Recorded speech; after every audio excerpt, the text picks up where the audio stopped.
Tonight is the homecoming dinner after the man has been away from home for 13 years. As the host of the dinner, his alcohol tolerance is ridiculously bad. After 3 glasses of soju, he blacks out on the spot, instantly turning into a total lightweight. As a result, he's hungover all night and then wakes up. On his neck, there's suddenly a hickey. Baek Siu left home at 16, thinking he could go out and make a name for himself.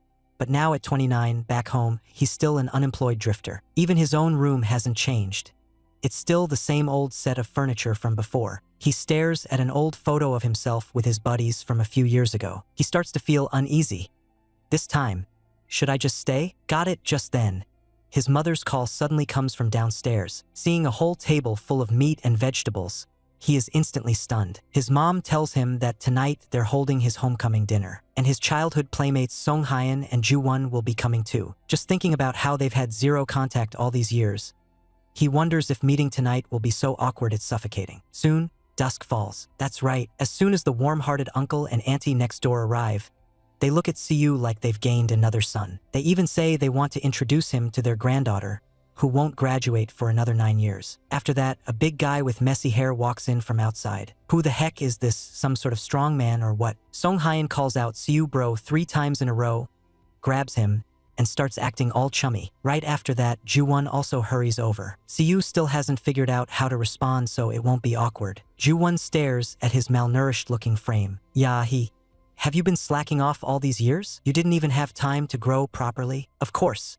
The Juho who used to be like a baby has now grown into a handsome young man. Once everyone arrived, the dinner party officially began. Ju-won's dad yelled that he had to knock back a few hard drinks with Siu. Siu hurriedly waved his hand to refuse, saying he really wasn't good at drinking. But Ju-won kept persuading him, saying that he was the star of the day, so it was fine to drink a little. Unable to withstand everyone's coaxing, Siu could only nod and give in. Who knew that after just 3 glasses, he would already feel dizzy and dazed. The next second, his whole body swayed and he fell straight onto the sofa. Early the next morning, Siu was jolted awake by the alarm. After spending the whole night on the sofa, his entire body ached badly. But when he lowered his head, he suddenly saw that there was actually a hickey on his neck. Siu's face instantly turned pale. That light red mark, no matter how you looked at it, it didn't seem like a bug bite. And he had been in a relationship for 3 years, so there was no way he would mistake it. But no matter how hard he tried to think, he couldn't remember.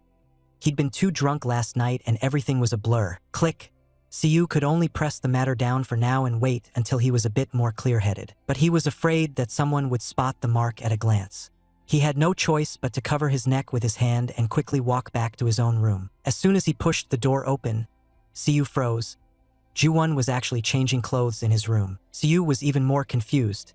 Why would Ju-won be in his room? Ju-won calmly explained that things got too wild last night, so he simply hadn't gone home. After all, when they were kids, they often squeezed into one bed to sleep together. But now that they're this old, Siu is afraid of awkward silence. He can only forcefully drag up embarrassing incidents from 13 years ago and prop up the mood. He casually asks Ju-won, "It's already this late. How come you're still not at work?" Damn, only then does he realize he's actually unemployed, and he's even forgotten that today is Saturday. After that, the two of them just casually start talking about their old dreams. Ju-won hears that Siu is studying for the teaching certification exam. You could say he's still moving forward toward his goal. But when Siu brings up how he ran away from home back then because he didn't know his limits, and how even now he's still just ordinary with no real improvement, Ju-won clearly doesn't want to hear it and directly cuts him off. The next second, Ju-won suddenly pins him against the corner of the wall. Pointing at the hickey on his neck, he laughs and says, "This thing, huh? It's not that easy to get rid of." Siu immediately reacts. Could it be that Ju-won was the one who did it? Ju-won has a face full of mischief, sly and teasing. "You slept like the dead last night. You don't remember anything, right?" He says that at his own welcome back party. He says after only 3 drinks Siu just collapsed on the table. As a result, when he woke up, there was suddenly a hickey on his neck, because he really couldn't remember who did it. Siu plans to cover it up first. He absolutely can't let anyone see it. But what Siu didn't expect is that one casual line from Ju-won, who slept in his room, instantly makes him bristle on the spot, his face flushing hot red. In his mind, an image of that guy Ju-won uncontrollably surfaces, taking a secret bite while he's asleep. Although Ju-won now had a happy expression like he had gotten his way, but no matter how he thought about it, Siyu couldn't believe it would be Ju-won. After all, when they were kids, Ju-won genuinely hated him to the bone. No matter what, there was no way the hickeys were from Ju-won. Siyu only felt that he was being self-indulgent again, so he immediately pushed that kind of thought down. Forcing a smile, he said, "It's been a long time since I heard you joke around, Ju-won Hyung.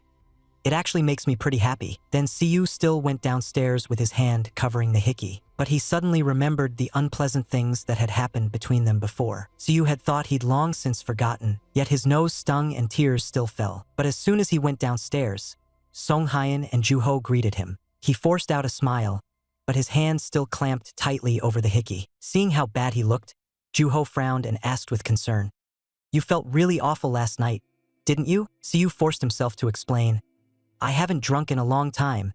I really made a fool of myself in front of you last night." Right after that, Song Hyeon stood up to go cook some hangover soup for him. Siyu gently moved the stool and sat down next to Ju-ho. They discussed whether they should go up into the mountains for a bit, but Siyu felt that even if he'd been away for more than 10 years, there was no need to make a special trip. Bringing the soup over, Song Hyeon casually asked how Siyu was doing in Seoul and why he had never gotten in touch with him. Siyu could only explain that he had really been too busy, always busy studying. "I've really been too busy, only focusing on studying." On top of that, after Siyu got into the teacher's college, his mom kept showing off about it everywhere. But right after that, Siyu said he was thinking about quitting halfway. When Ju-ho pressed him for the reason, Siyu just casually made something up to brush him off. Before long, the hearty breakfast that Song Hyeon was making was all ready too. Next to them, though, Ju-ho had his head down, his whole body slumped over the table like a deflated balloon.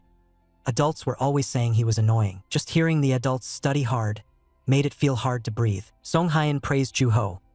Even though he can't compare to Siyu, and even though Siyu isn't handsome either, Ju-ho is 100 times cuter than he is. The moment Ju-ho heard the word cute, he instantly bristled.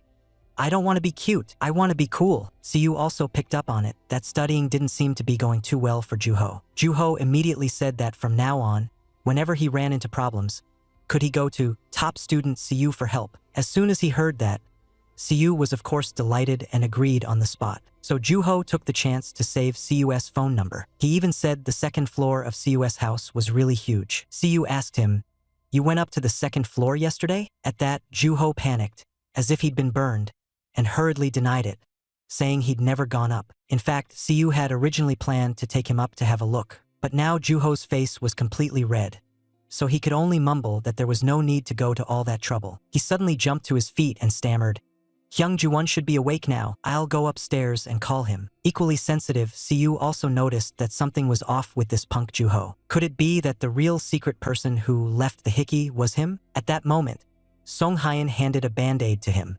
He had originally planned to tell Siyu about it as soon as he woke up. After all, if Auntie happened to see that hickey, it would really be a big problem. The moment Siyu heard it, he froze on the spot. He had clearly been covering it with his hand the whole time just now. How could Song Hyeon know that it wasn't a wound, but a faint reddish hickey mark? Thinking back to Ju-won's behavior, and then to Ju-ho's behavior, Siyu only felt his head buzzing, like it was going to explode in the very next second. Faced with Song Hyeon's concern, and his suggestion that they take a walk around the village, Siyu could only bite the bullet and apologize, saying his head was too tired and they'd go another day. Who would have thought that on the very first night a man comes home after 13 years, he'd run straight into this kind of trouble? Because he had stayed over for one night, a new mark had suddenly appeared on his neck. Afraid of being found out, he kept covering it with his hand. But this action of his was basically a flame that couldn't be hidden. Siyu had never told Song Hyeon what exactly had happened to his neck, but Song Hyeon still saw it at a glance.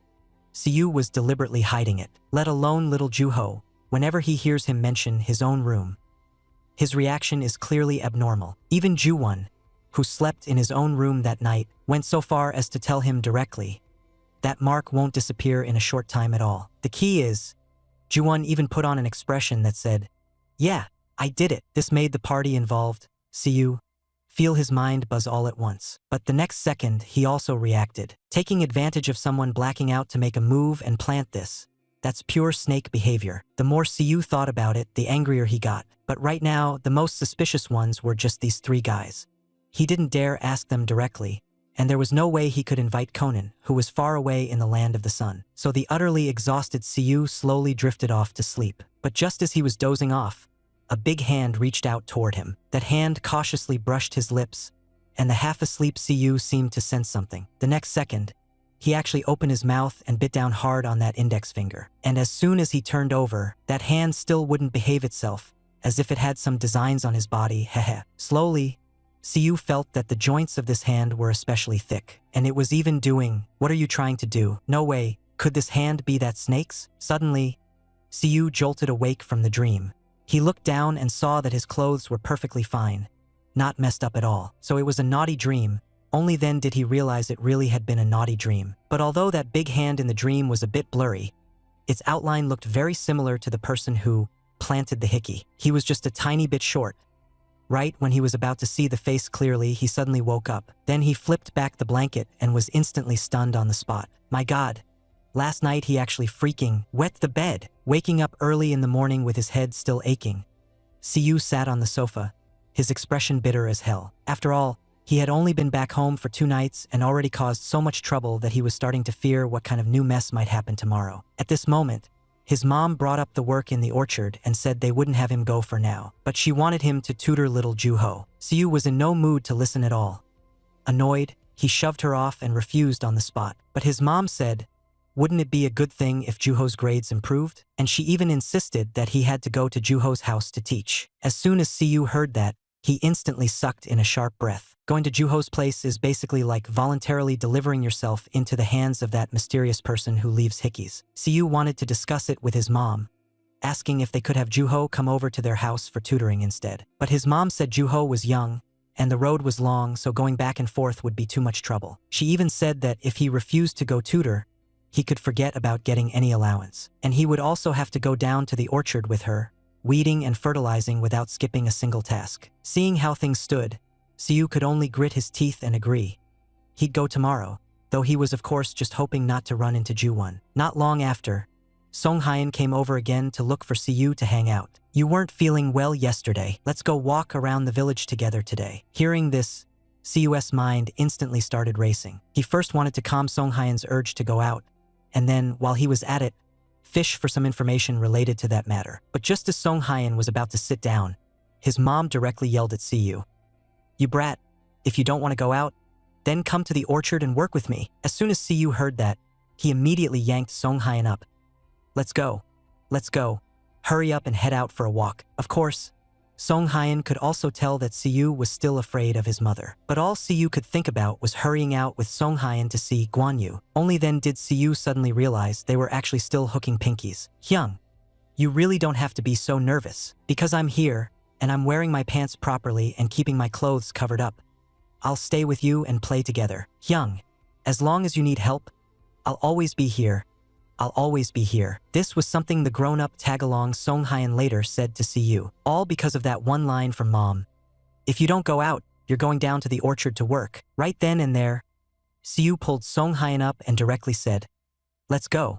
I'll take you out for a walk. In the end, Songhyun took him to see his family's Guanyu. All along the way, Songhyun kept talking about the not-so-obvious changes in the village. When they ran into elders on the road, Siyu would also stop and politely greet them. Just like that, walking and listening, Siyu became a little more familiar with this village. These past few years, the road is still the same road, but there are a lot more shops now. Songhyun was speaking especially earnestly, but Siyu's heart had long since been stolen by him. On top of that, Songhyun's hand kept waving in front of his eyes, so Siyu's gaze had long been fixed on those hands. In that instant, Siyu's throat tightened, and he choked out in a low voice, without me even noticing, how did this little brat grow such beautiful big hands? He suddenly remembered the dream from last night. The pair of big hands in the dream really looked so much like Songhyun's. Siyu zoned out for quite a while, and when Songhyun called out to him, his heart jolted in fright. Seeing that Siyu Hyung had been absent-minded the whole time,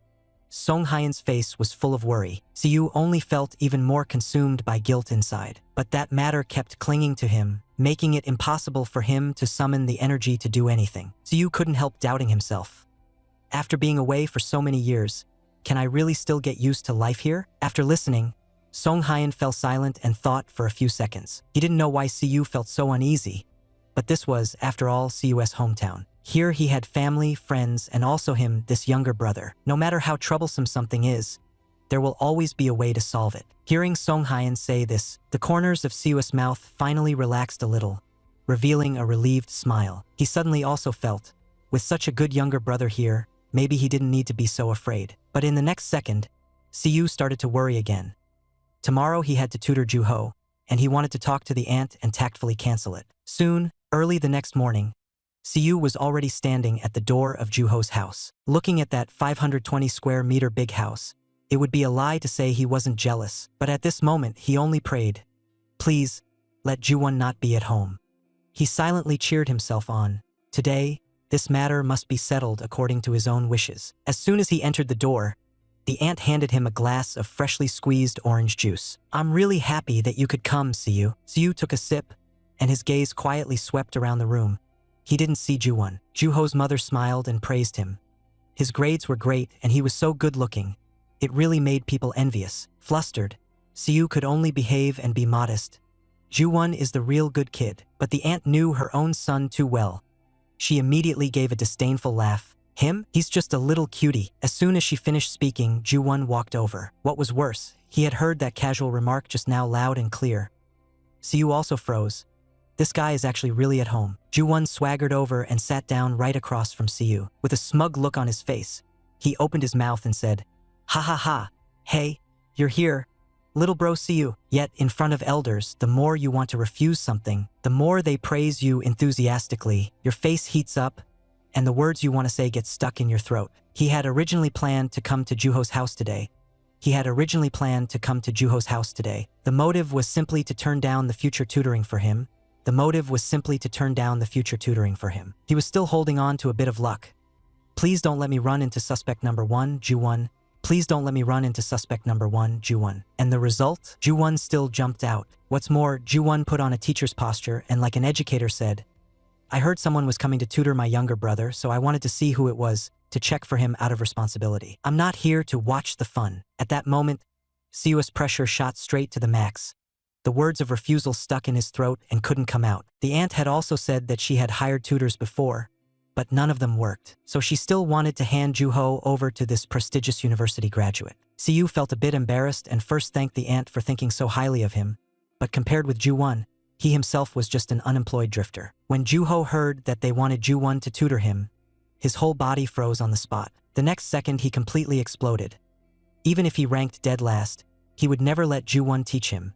And older brother Juwon had long been very impatient with this autistic younger brother. The aunt could tell something was wrong and immediately begged Siu again and again to agree to tutor Juho. At this moment, Juwon's father came downstairs. Siu instantly stood up straight and greeted uncle politely. With an air of overbearing arrogance, Juwon's father replied with a single and that sense of oppression rushed straight at them, instantly pressing down on the whole scene. Of course, he had also heard that Siu was here to tutor. He was clearly in a rush to go out on some errand, and only tossed out, "I'll be leaving Juho in your care from now on," then turned and left.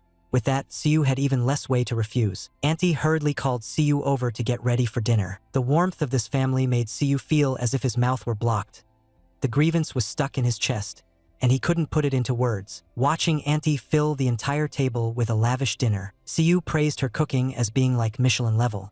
But more than the compliment, what Auntie cared about was that Siu finally nodded and agreed to help tutor Juho. And she also believed that Siu really had the ability to do it. After all, the two families were on such good terms.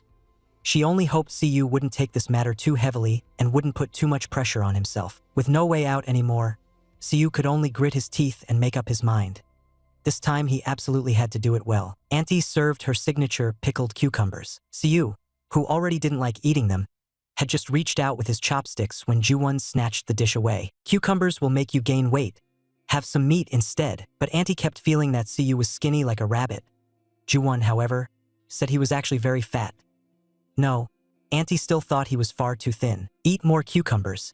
It'd be nice if you put on a little weight." But Siu looked up at Juwon, who stubbornly wouldn't let him eat them. Could it be that this guy knew Siu hated cucumbers and did it on purpose? But based on what Siu knew about Juwon, he seemed more like the type who would actually force Siu to eat them. After dinner, Juwon yanked Siu up and said they should go to his room for a drink. Mom, seeing the two finally able to sit down and talk, of course supported the idea. She even busied herself preparing some snacks to go with their drinks. But Siu knew very well, Going there was most likely a lamb walking into a wolf's den. He wanted to refuse, but Ju-won simply wouldn't accept no for an answer. He even raised his hand and pointed at the mark on Siwoo's body, as if threatening him. Don't you want to know how this mark appeared? I happen to know who the real number 6 is. Hearing that, Siwoo was both scared and even more desperate to know the truth. His chest felt tight from holding it in, and in the end he could only agree. He'd go and see first. He had to confirm whether that number 6 was actually this despicable and shameless guy. Don't even mention how eager you all are to know whether number 6 is Ju-won. Siwoo was even willing to risk using himself as bait just to drag the truth out. As soon as Ju-won entered the room, Siwoo asked straight out, "Who is number 6? But the sly Ju-won didn't want to answer directly. Instead, he brushed it off, saying that the way Siwoo went limp that night was absolutely unforgettable. And then he was reminded of how flustered Siwoo used to be as a kid. He was tripping and falling every other day. It was practically Ju-won's main source of joy. Of course, Siwoo had always thought he was older than Ju-won. Damn it, how could a younger brother laugh at his older brother? But Ju-won had zero interest in talking about any of that now. The moment their past came up, Siwoo almost burst out laughing on the spot too. But Ju-won immediately steered them back to the main topic about smoking out number 6. The two of them came up with a fair bet. But from childhood to now, Siwoo has never beaten Ju-won. Yet Ju-won now holds the initiative. Only if Siwoo wins will he say who number 6 is. If Ju-won wins, then at the next dinner Siwoo has to drink chilled cucumber soup. Just now he was speaking up for Siwoo, saying not to eat cucumbers, but now his true colors show, obviously planning to laugh at him next time. Siwoo had no choice and could only agree, and what they were betting on was who could drink more yellow can drinks. Hearing this, Siwoo, who clearly knows he can't hold his liquor, blew up on the spot. But Ju-won's little scheme was already set. He had no intention of changing it. Thinking of how he usually tops out at 6 cans, Siwoo just felt it was way too unfair. It was still very unfair, but back when he was studying he could down 3 glasses and stay clear-headed. So he'd give it a try. If he happened to win, wouldn't that be a nice gain? Besides, as long as he controlled the pace, he still had a bit of a chance. In the end, the two of them, each with their own agenda, reached an agreement. Right after that, once 3 cans were down, Siwoo started acting off. He was running and shouting that he doesn't like eating cucumbers. After finishing the 4th can, he was completely drunk. Of course, Ju-won also took the chance to find out Siwoo hates green things. The problem was, Ju-won was still perfectly sober. The final result was announced. Siwoo's bet was a total loss. Siwoo broke down on the spot, sobbing uncontrollably, and even threw a tantrum. Then tell me, what exactly is number 6? Ju-won spoke very calmly and said, yes. Siwoo stared at him, realizing Ju-won was actually this composed. If it had been in the past, when he was treated like that by old 6, Ju-won shouldn't have been this quiet. Siwoo was already blacking out, dizzy, and slowly lowered his head. Thinking he had fallen asleep, Ju-won reached out and nudged him, but Siwoo was so aggrieved that he immediately burst into tears. He said his mind was a mess and his head hurt badly. Ju-won hurriedly stretched out his fingers, wanting to test if he was still lucid, but Siwoo had no energy to play any guessing game now. In a daze, he stared at Ju-won's slender, long index finger. Siwoo remembered that big hand from that night, and the more he looked, the more it felt like Ju-won's. But with just one glance, he didn't dare be sure at all. So no matter how many fingers Ju-won held out, Siwoo still slowly leaned in toward Ju-won. Oh Ju-won, I did lose, that's true, but I have a small request. Can I use your fingers to try making a pot of cucumber pork rib soup? The night that man came home,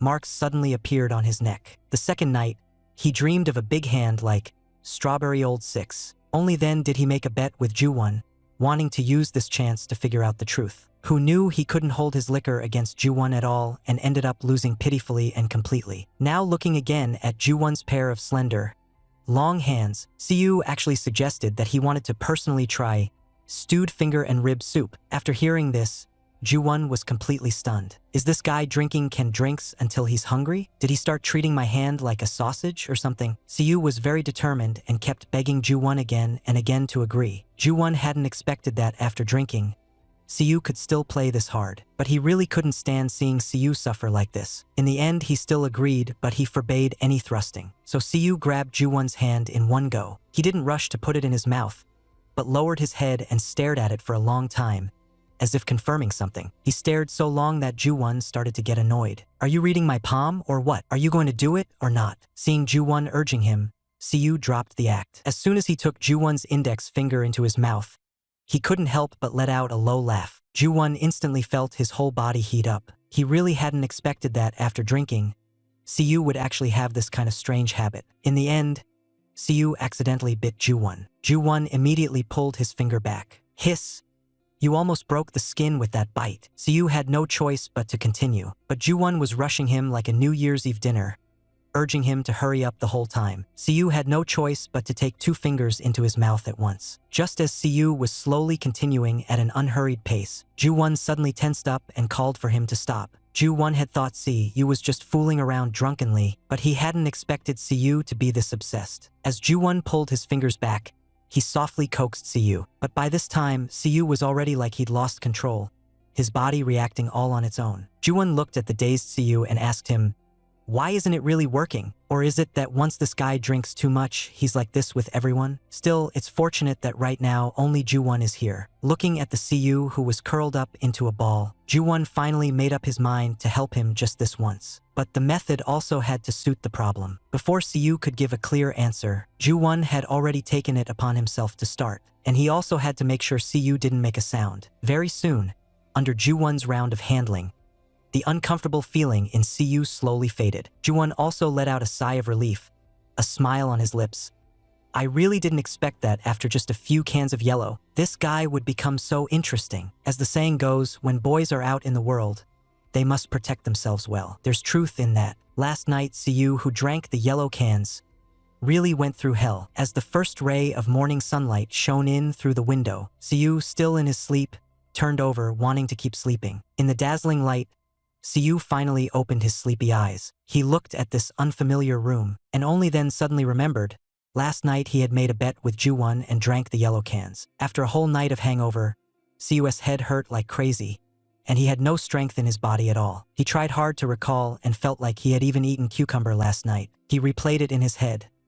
Other than that, he probably didn't cause any more trouble. But when he lowered his head and saw his bare feet, Siyu's brows instantly furrowed, and the scenes from last night suddenly surged back. His white socks were gone, and not only were the yellow cans all emptied, there was also a sudden, indescribably strange feeling in his body. At that time, his eyes were red, and he begged Ju-won for help with a crying voice. The more he thought about it, the more wrong it felt, and Siyu's whole body just froze. He could only sit on the edge of the bed, unable to make a sound, left with a silent breakdown. He even wondered if, just like his senior brother, there was something wrong with his own brain too. It was just a few bottles of canned drinks.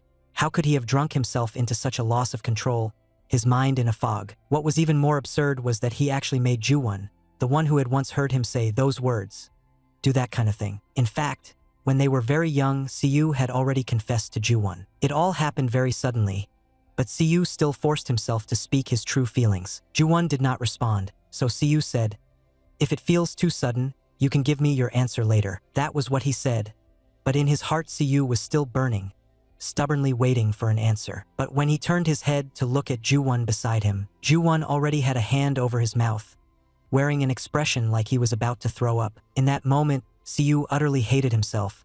It was too humiliating, too awful. What was worse, later on he even ended up having that ridiculous kind of thing happen with Ju-won. But thinking about how he had only just come back not long ago, and Ju-won had only treated him like that. In the end, he was actually the one who made Ju-won upset. Just as he was thinking this, he heard the aunt outside the door calling Ju-ho to go to school, and it was already 7:15 in the morning. Logically speaking, Ju-won should also be getting ready to leave for work. So today is actually a normal workday for Ju-won. He even has to work tomorrow. Yet he actually dragged him into a bet last night to see who could drink the yellow can stuff. Only now does Siyu realize he'd been played by Ju-won like an idiot. The one who said he was in a hurry to find out who the strawberry number 6 was him. But then he turned right around and made a bet with the prime suspect to drink the yellow can stuff. In the end, he stepped right into the trap and drank until his head was spinning. Although in his blurry memory, it seems like he also ate a cucumber. But what matters most right now is getting away fast. Siyu hurriedly stuffed his own things into his bag. Then he gently pushed the door open. He stuck his head out to check what was happening in the living room.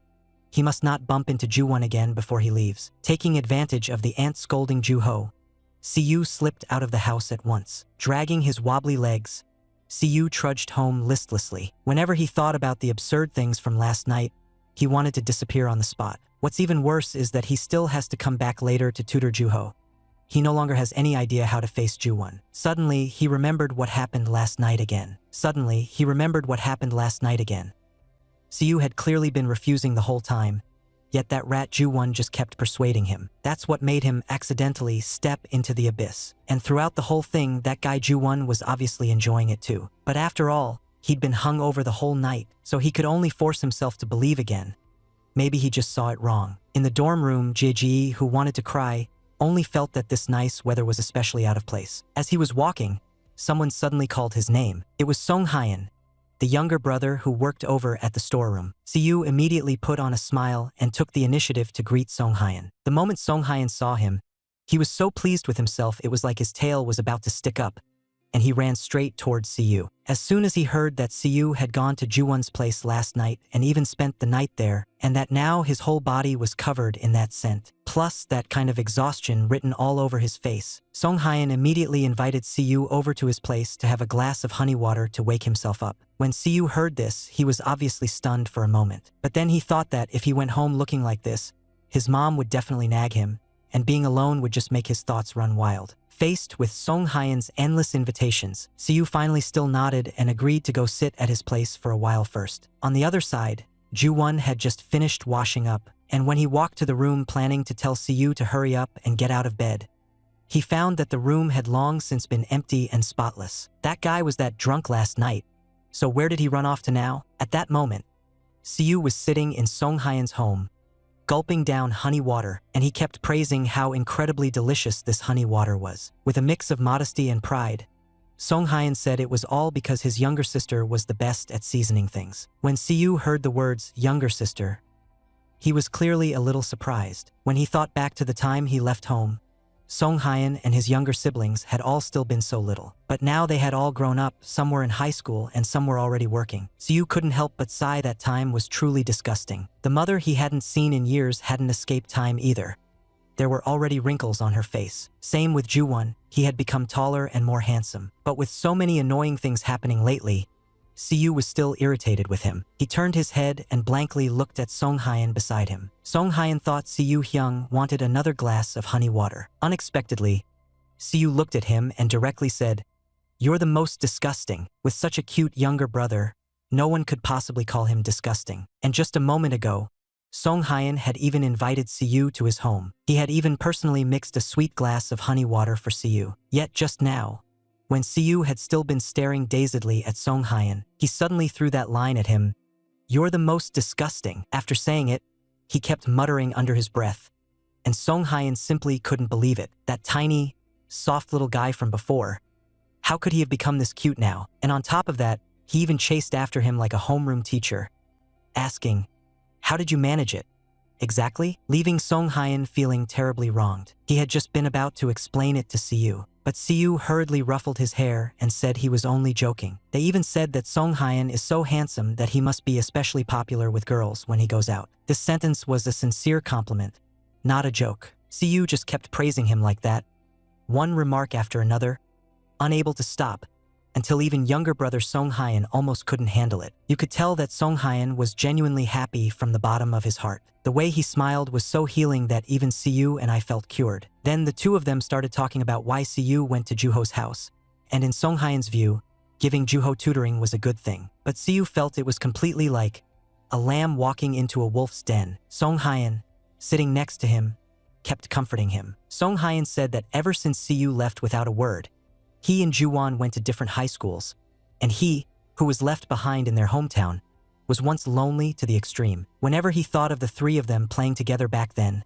Song Hyeon just couldn't help feeling happy. Now big brother Siyu has returned to their hometown. Song Hyeon is truly especially happy. After hearing what Song Hyeon said, Siyu quietly apologized to Song Hyeon for running away back then. As soon as Song Hyeon saw him, he immediately showed a very well-behaved, very soft smile. In that instant, Siyu was deeply healed all over again. He throws himself directly into Song Hyeon's arms and says in a low voice that he's already starting to feel jealous of the girl who will get to live with Song Hyeon in the future. Of course, with Siyu back, Song Hyeon can't hide how happy he is. So Siyu thinks that if he explains the reason he left back then, Song Hyeon should be able to understand. Siyu takes the initiative to confess that he left that time because of something special about the person he was in love with. He had mustered up the courage to confess, but was rejected. And that was why he ran away without leaving a single word. In fact, he had imagined many different endings, but the him of that day really just fell apart on the spot. And just now, Song Hyeon's attitude truly did make Siyu feel comforted. Siyu only hopes that after saying all this, Song Hyeon won't be disappointed in him. He never expected Song Hyeon to show that silly expression again. For a moment, Siyu thinks he's being laughed at. But the reason Song Hyeon is smiling is that it's like he has finally untied a knot in his heart. It's also because he feels that Siyu has truly entrusted him with his trust. Hearing this, Siyu's heart starts pounding chaotically, and he has no idea how to respond. Song Hyeon gently reassures him. The fact that you were that upset back then means you really loved that person. He also says, I have never once been disappointed in you, Siyu Hyung. He even goes so far as to state his own feelings for Siyu outright. A person like older brother, I'm also really fond of him, and there's no small number of people who like someone like Song Hyeon. But like with Cold Bunny, the recent strawberry incident still hasn't been cleared up. How do you expect brother Siyu to sleep peacefully? Hearing Song Hyeon say, I really like you, Siyu's whole face instantly flushed red, and his voice caught. Before Siyu could react, that sudden agreement had already fallen. But it was as if Song Hyeon suddenly changed direction and added in a low voice, remember, there are still people around you who like you. Only after hearing this did Siyu finally let out a breath, though his heart was still pounding. Luckily, this kid put it very vaguely. Otherwise, in this period of being alone together, he really would have had to accept this confession. After that, Siyu pushed his emotions back down and seriously told Song Hyeon, what we said today will just be a secret between the two of us and mustn't be spread. He also took the chance to remind him, don't go saying, I really like someone, so casually in front of a crowd. It must be something Siyu said like that. Even if Siyu did say so, he snuggled against Song Hyeon's shoulder like a spoiled child. He even said that from now on he would treat Song Hyeon to delicious food. But when Song Hyeon thought about how he'd been freeloading food and drinks since he was a kid, he still wanted to use this chance to return that favor. On top of that, Siyu kept holding his hand, not letting him pay, saying they should just write off the past. Only then did Siyu realize what he was doing, and he immediately let go of his hand. But Song Hyeon just said straight out, if you want to touch it, you can touch it again. Song Hyeon also knew there was something a bit off about himself, but the feeling of holding hands, he really liked it. He also really liked that beautiful hand of Siyu's. He liked it so much he simply couldn't stop. Siyu's face instantly turned red. He thought to himself, the moment we held hands, what we felt should have been the same, right? He even felt an inexplicable little itch in his heart. He immediately pulled his own hand back. He just felt that this sudden intimacy was moving way too fast. Siyu stood up on the spot and said he had already sobered up. Then he hurriedly said goodbye to Song Hyeon. Back home, Siyu was still thinking about that never-before-felt heartbeat just now. And on top of that, the way Song Hyeon had looked at him so tenderly. No way. Did that guy Song Hyeon really fall for me? And the way Song Hyeon looked also made him even more like a total strawberry scumbag. But Ju-won doesn't look like any good person either. Or maybe, Ju-won had long known that Song Hyeon was the old six, yet he still kept it from me and insisted on betting to do that thing. But no matter how you think about it, between these two, there's definitely one who's planting strawberries. As long as you can solve this problem, you can ask for whatever you want, little brother. Today is the first day Siyu came to tutor Juho. Seeing Siyu Hyung with that look of fighting spirit maxed out, I knew right away he must have only slept for an hour last night, yet was stubbornly claiming he slept great. Of course, this task was personally assigned by Auntie. No matter how tired he is, Siyu doesn't want little Juho to see that he can't hold on. Very soon, Siyu pulled himself together and started the first day of lessons. He picked a problem that fit Juho's current progress exactly and had him do it, but half the day went by with no movement. Siyu had no choice but to step in himself and explain how he should plug into the formula. And once the formula was substituted in, the answer came out in a few seconds. After explaining, he even lowered his voice and asked Juho, "Did you understand?" But the two of them were only left staring at each other. Juho panicked instantly and hurriedly lowered his head to recalculate. The Juho in front of him was hundreds of times cuter than Ju-won. Siyu was so entranced watching him that he almost fell asleep. Who knew that very soon Juho said he was done. When Siyu looked, the solution process was written densely all over the page. Siyu's heart sank. He was like some strawberry old six, having busied himself for nothing. All his work had been in vain, so he had no choice but to explain once more how to use the formula. But Juho just stubbornly clung to his own steps. As a result, Juho shot back, Why does it only count as correct if you do it that way? Someone like Siyu, who'd been through over 10 years of compulsory education, actually got stumped by that question. To push down this exam-oriented awkwardness, Siyu simply took out an even easier textbook, planning to have Juho practice basic math first. Who knew Juho would push back right away? I'm not an idiot. Are you mocking me by giving me this stuff? He even added, I just can't be bothered to do it. If I really wanted to, I could definitely solve it. If I really wanted to, I could definitely solve it. With that, he flung his pen aside and said he wasn't in the mood to study today. Seeing this, Siyu immediately brought up Juwon. He finally understood why Juwon didn't want to teach this guy. He was supposed to start from the most basic formulas so he could improve step by step. As he was muttering this under his breath, Juho also started complaining on his side. Head lowered, the more he thought about it, the more dejected he felt, convinced he could never compare to his brother Juwon in this lifetime. Time ticked by bit. Seeing that Juho was still so unmotivated, Siyu simply proposed a reward system. From now on, for each tutoring session, as long as his test score reached 90, Siyu would grant Juho one wish. Juho's first reaction, "You've got to be kidding me." His eyes instantly widened, and he chased after him to confirm, "Any wish at all?" Could it be that this little rascal Juho was thinking of openly asking Siyu to give him another strawberry? The more you fear something, the more it comes right at you. Juwon, acting like a total schemer, directly declared, if the tutoring doesn't lead to any improvement, not only will Siyu be forbidden from tutoring Juho again, he'll even snatch Siyu away for himself. Seeing how Juho is always so sloppy about studying, Siyu proposed a reward system.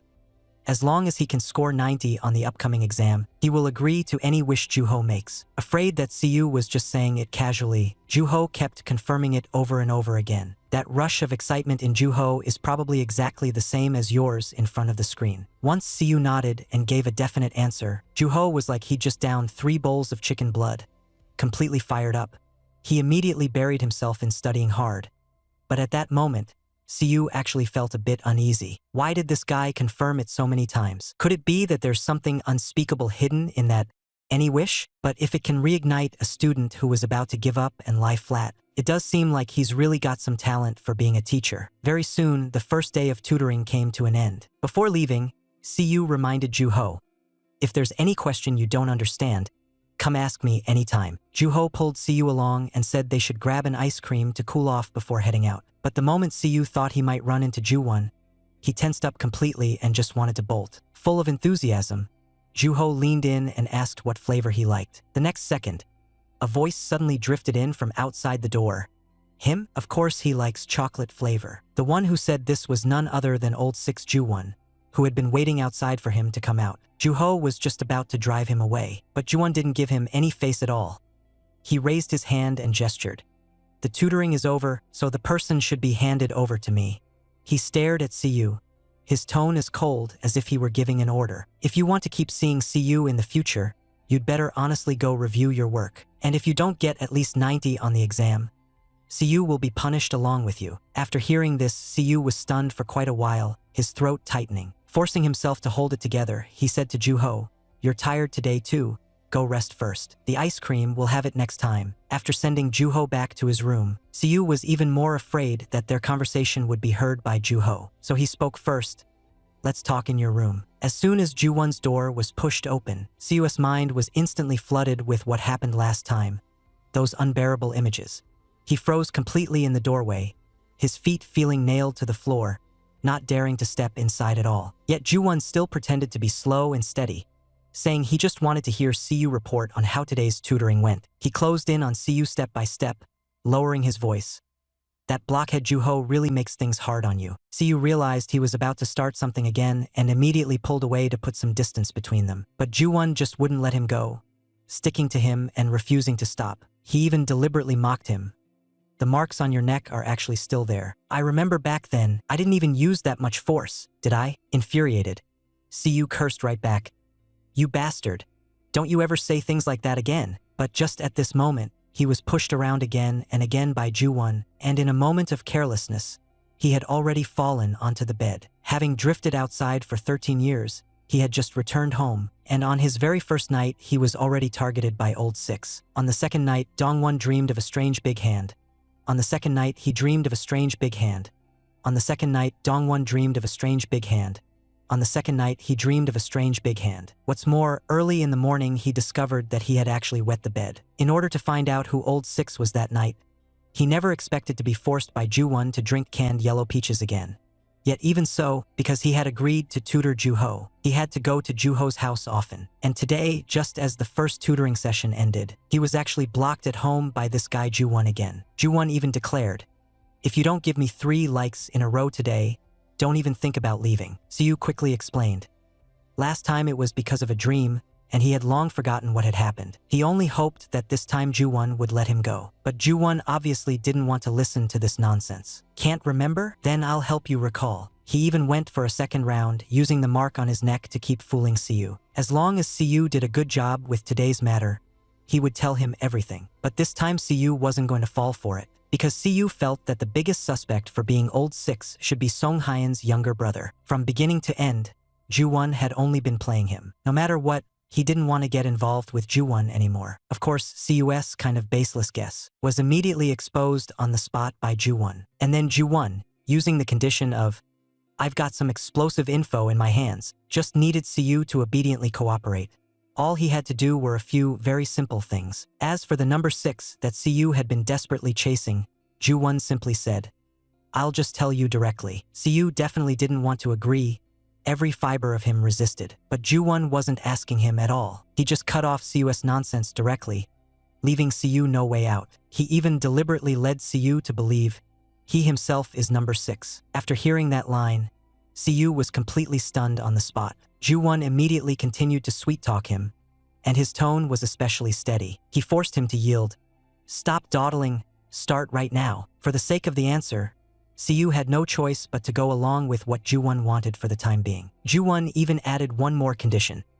This time Siyu is not allowed to use his hands. Everything will be done by Ju-won in Siyu's place. This time Siyu was really in trouble. And on top of that, Ju-won kept staring at Siyu's reactions, not looking away for a second. "You little demon too." Whenever Ju-won lets his guard down for a moment, Siyu immediately starts feeling it. In the next second, Siyu lifted his foot and kicked Ju-won away. Bracing himself, he said he needed to go to the bathroom. But Ju-won refused him on the spot, his tone even turning cold. Today, no one is allowed to sneak off to the bathroom to take care of it.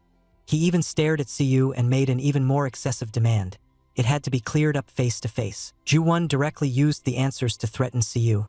If Siyu didn't agree, then Siyu could forget about ever learning the truth about that sneaky bastard. Early the next morning, the boy was exhausted to the limit, slumped on the sofa in total burnout. His mom shouted at him with a loudspeaker for ages, but he didn't react at all. The reason was simple. Last night he and Ju-won had been fooling around the whole night. They had worn this kid Siyu out completely. But rather than saying the two of them were playing, it'd be better to say Siyu was bullied by that sneaky bastard Ju-won all night long. Mom leaned in and took a sniff, then felt it didn't seem like that kind of thing. She even thought Siyu had gotten into trouble outside. Siyu hurried to explain.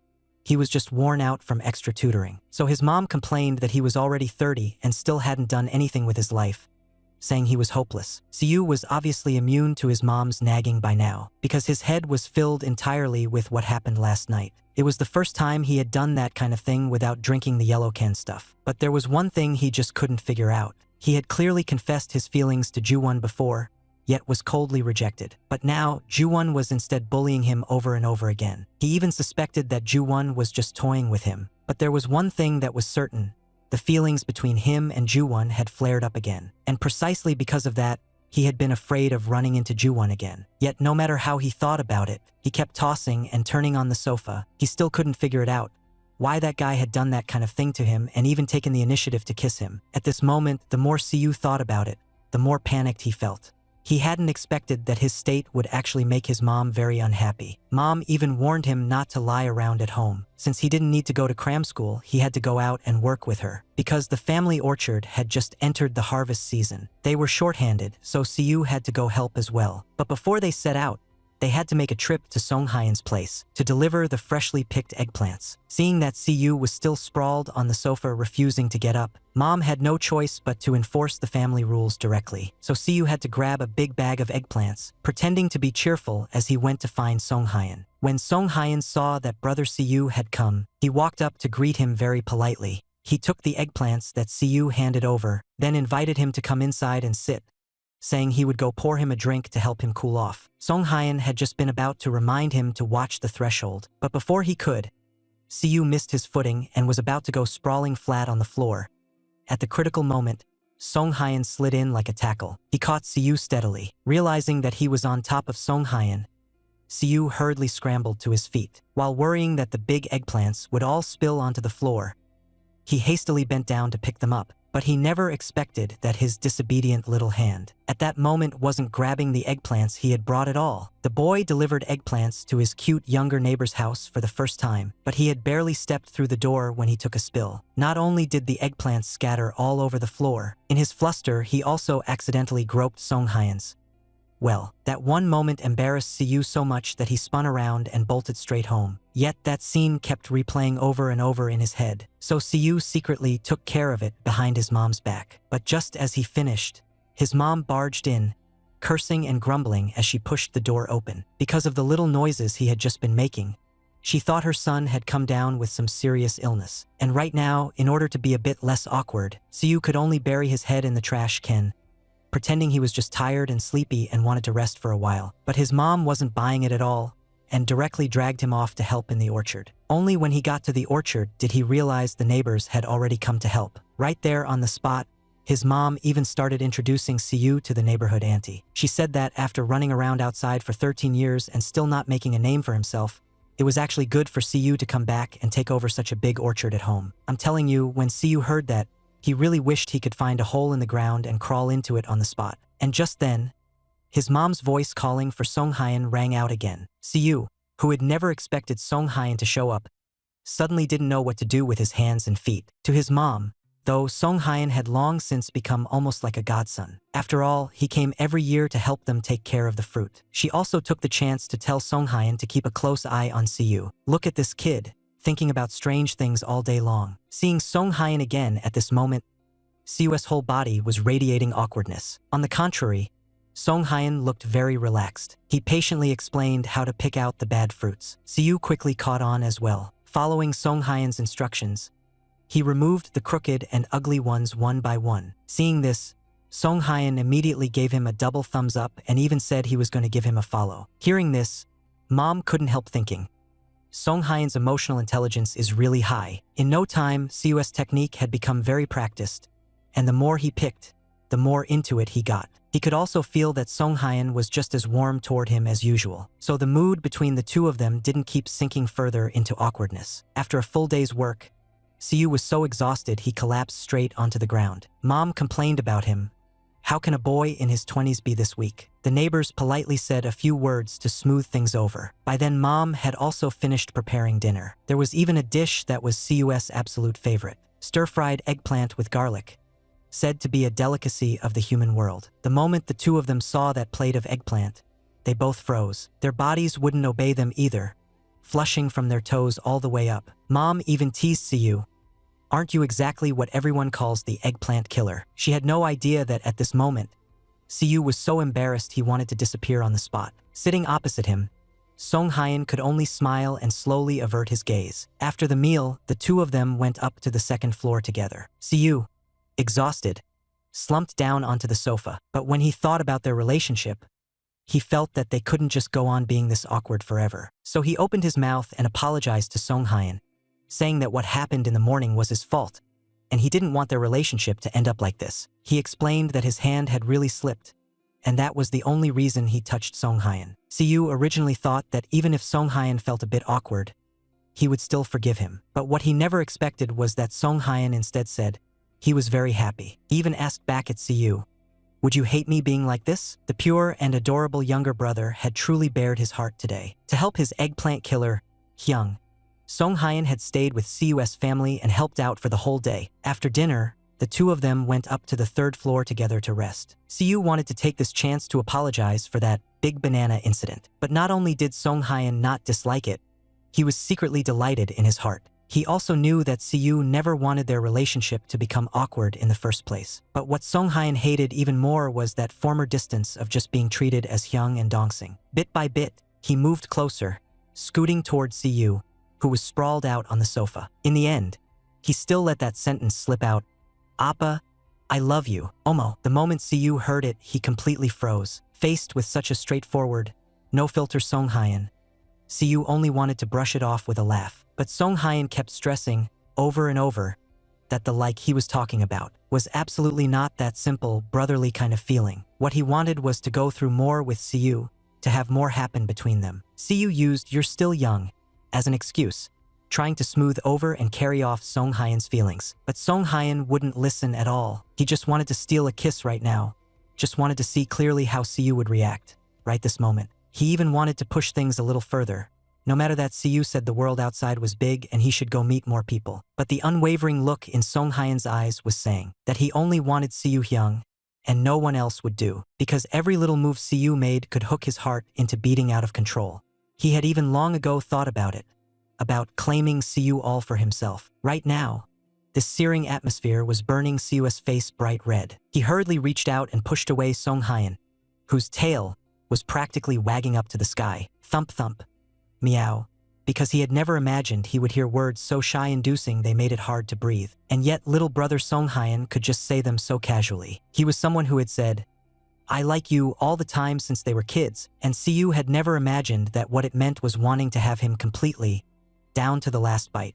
He was clearly well-behaved and kind, but Siyu had never once seen him as a romantic partner. Of course, it wasn't that Siyu had never thought about it at all. After all, the last time they went "Ai hey hey," Songhaeun had been jumping all around inside Siyu's head. Thinking of this, Siyu's expression instantly tightened. He even wondered if he'd gone insane. At this moment, Songhaeun spoke up as well. He said that the reason he was confessing his feelings today was because he was afraid Siyu Hyung would never understand his heart, not because he wanted to cause trouble in Siyu Hyung's life. Siyu also said that he wasn't unhappy about it. He had always thought Songhaeun was very kind, and that being liked by him was a blessing. Siyu was truly very grateful as well. This whole string of nonsense from Siyu was actually him forcing himself to calm down bit by bit. But just now, Songhaeun could no longer wait. No matter what, he had to steal a smooch from Siyu, because if he didn't try, he would never know what it really felt like. Seeing that Siyu hadn't clearly rejected him, Songhaeun cupped his face and kissed him hard. Omo. Siyu could only gasp for breath helplessly. He knew that today would definitely become something Songhaeun would never forget for the rest of his life. While soothing Siyu's grievance, he himself was also trapped by the feeling from just now and couldn't calm down for a long time. So he wanted even more to keep going forward with Siyu Hyung. The wolf has really come this time,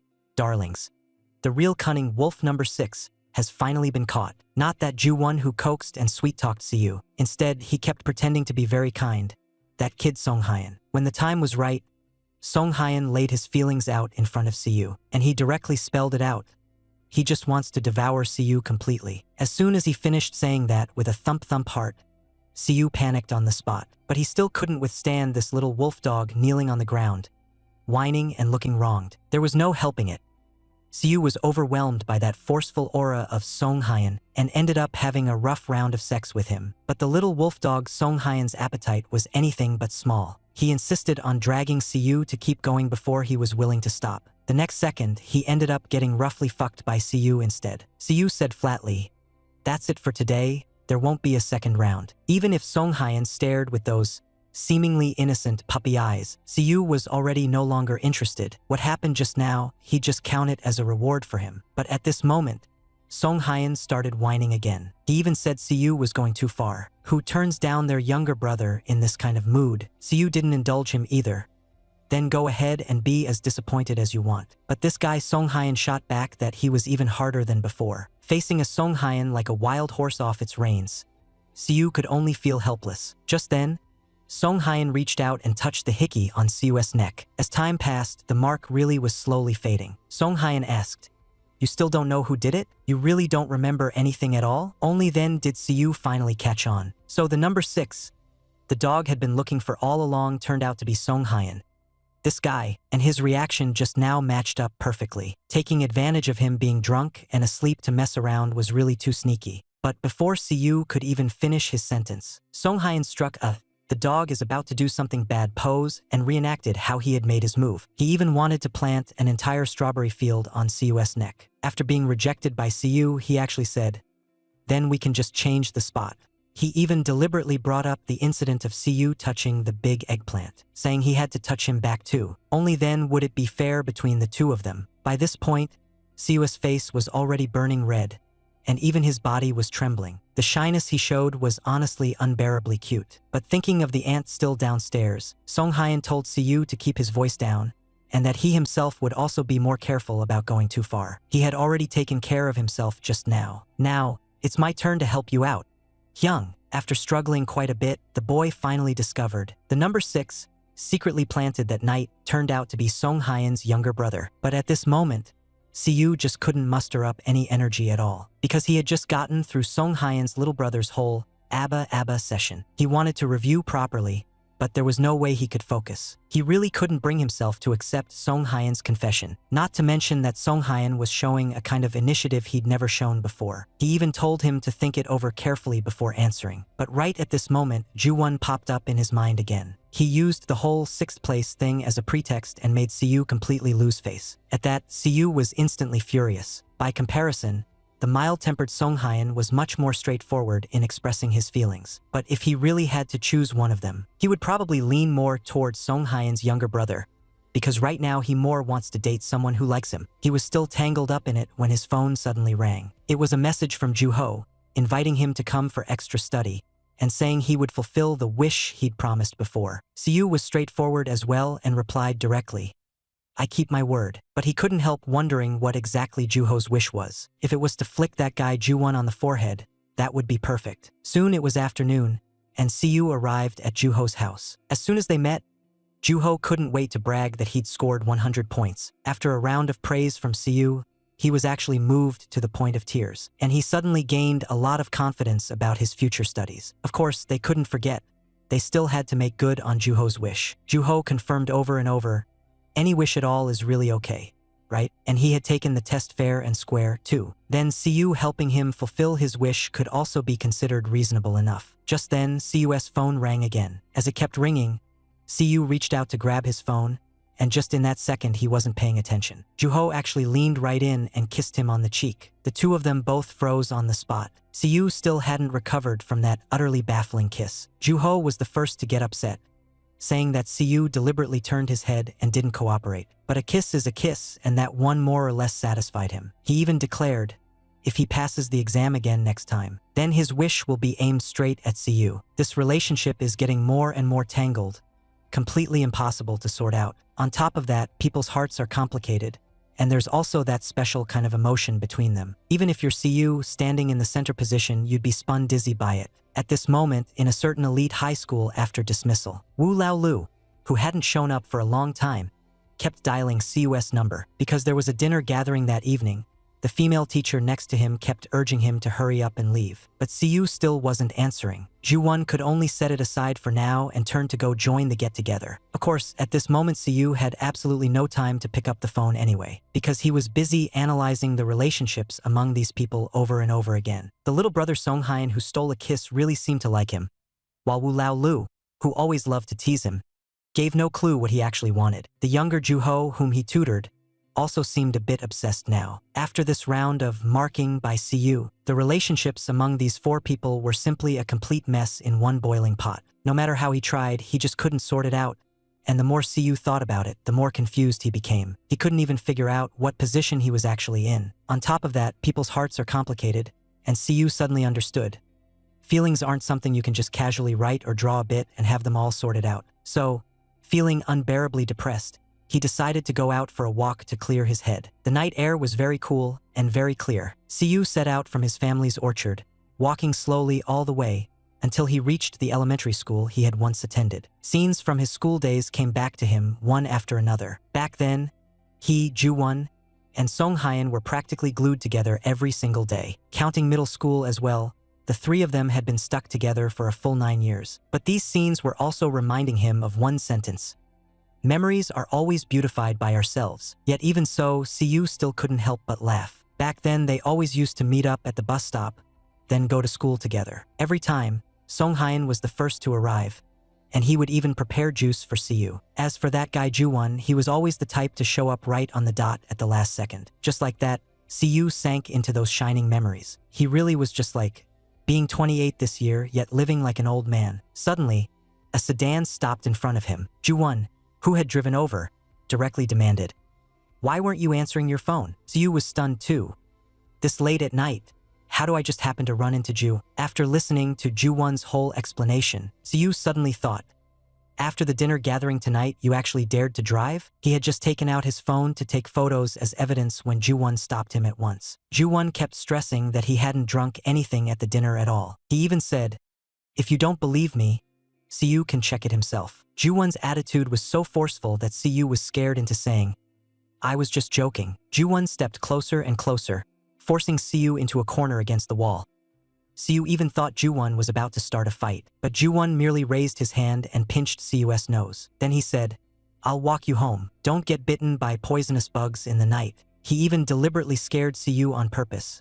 Wild boars often appear around here. If Siyu didn't want to be the unlucky one attacked by a wild boar, he'd better follow him right away. Half believing, half doubting, Siyu had no choice but to walk with Ju-won. As they walked, they started talking about how much the elementary school had changed over the years. Not only had that nearly collapsing section of wall been repaired, even that classroom door that was always creaking had been replaced with a new one. Those things they used to do together as kids, secretly breaking school rules, also flickered through Ju-won's mind one by one like a revolving lantern. As they walked, Ju-won suddenly stopped in his tracks. With a serious face, he stared straight at Siyu and questioned him. 13 years ago, why did you suddenly leave without a single word? And you even made up stories about there being lots of bugs in the mountains and man-eating wild boars. If Siyu didn't want bad luck, he'd better let Ju-won personally see him home. In fact, this was exactly Ju-won's old sixth scheme. He wanted to take this chance to ask clearly why Siyu had disappeared without saying goodbye 13 years ago. Long-buried old memories were lifted,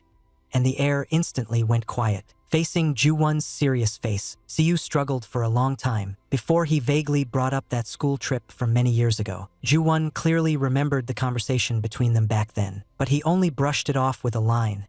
"At the time, it was my misjudgment." When Siyu heard this, he was clearly even more upset. He thought to himself, this guy just wants to pretend that confession never happened. But Siyu didn't dare to press further, because he was afraid that once he opened his mouth, he would ruin this relationship again. He could only push his grievances back down, lower his head, and force himself to swallow it. In the end, he could only pretend to be relaxed and say that he had gone to Seoul to study. He also hoped Ju-won would stop mocking him and not make him completely lose face. "Let's just say there are too many bugs in the mountains, so we'd better hurry home." He also told Ju-won he used to really want to go camping once, but unfortunately there were just too many bugs. After hearing that, Ju-won immediately followed up, "For camping, bringing insect repellent is enough. I clearly really hate that kind of activity, but when the school held camping trips before, I still took part." And Ju-won didn't continue that previous topic. With just that one line, "It was my mistake," Siyu felt like a fool. After that, he could only pretend that nothing had ever happened. Maybe that would feel a bit easier. Early the next morning, when the sun was already high in the sky, Siyu, who hadn't been sleeping well lately, was still lazing in bed, not wanting to move. It was strange.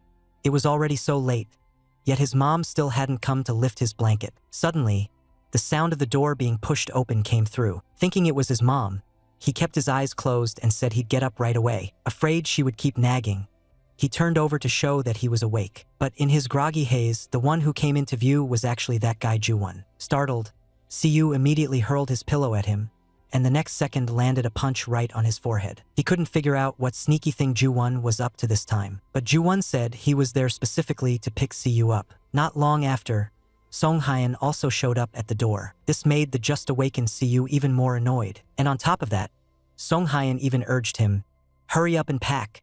We're leaving soon." Seeing that Siyu was still looking completely baffled, the two finally said they were taking him camping. So the three of them got in the car like that and drove onto the mountain road. Siyu couldn't help sighing.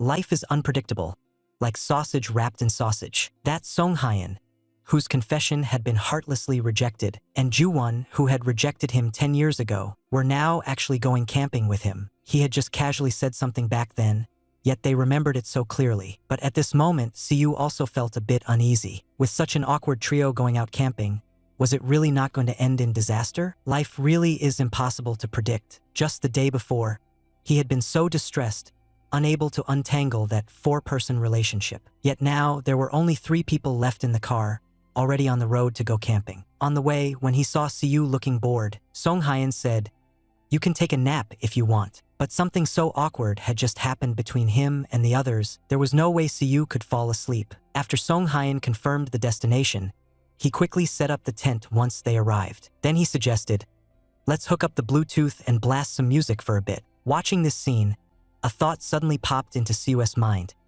When he's not around, they must be this happy too. But if he were to get closer to any one of them, this just right balance between them might end up being broken. As soon as the music in the car started playing, Siyu heard it was a super familiar old song and immediately got so excited he couldn't sit still. He also remembered how, when they were kids, the bunch of them would often play songs and lip sync, pretending to sing. And back then, Ju-won was always the one acting as the lead vocalist. As he listened to them pour out all those cringy middle school memories in one go, Ju-won was so embarrassed on the spot that he immediately cut in to stop them. In the brief moment when the few of them were happily horsing around, the car quickly arrived at their camping destination. The three of them looked at the ground full of tents, the air filled with the smell of camping. This place had completely exceeded Cus' expectations, and he couldn't help praising, "This is really amazing." After they got to the campsite, Song Hyen took the lead in getting the luggage settled, and he didn't forget to ask Siyu to help him record these beautiful moments. Ju-won,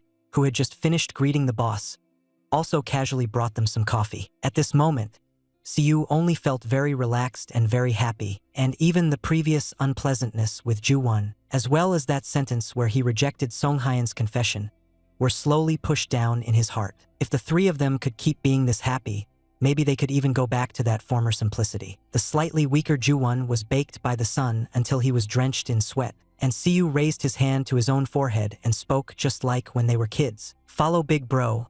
I'll block the sun for you." Ju-won was stunned on the spot. Who would say, "The big bro who blocks the sun for me with such righteousness?" But even when Siyu stood up straight, his height didn't even reach Ju-won's chin. In the end, the two of them could only run around with cardboard boxes over their heads, and they actually had even more fun. Suddenly, it was as if Ju-won had seen something. He even raised his hand to signal Song Hyen to keep quiet, getting ready to pull a prank.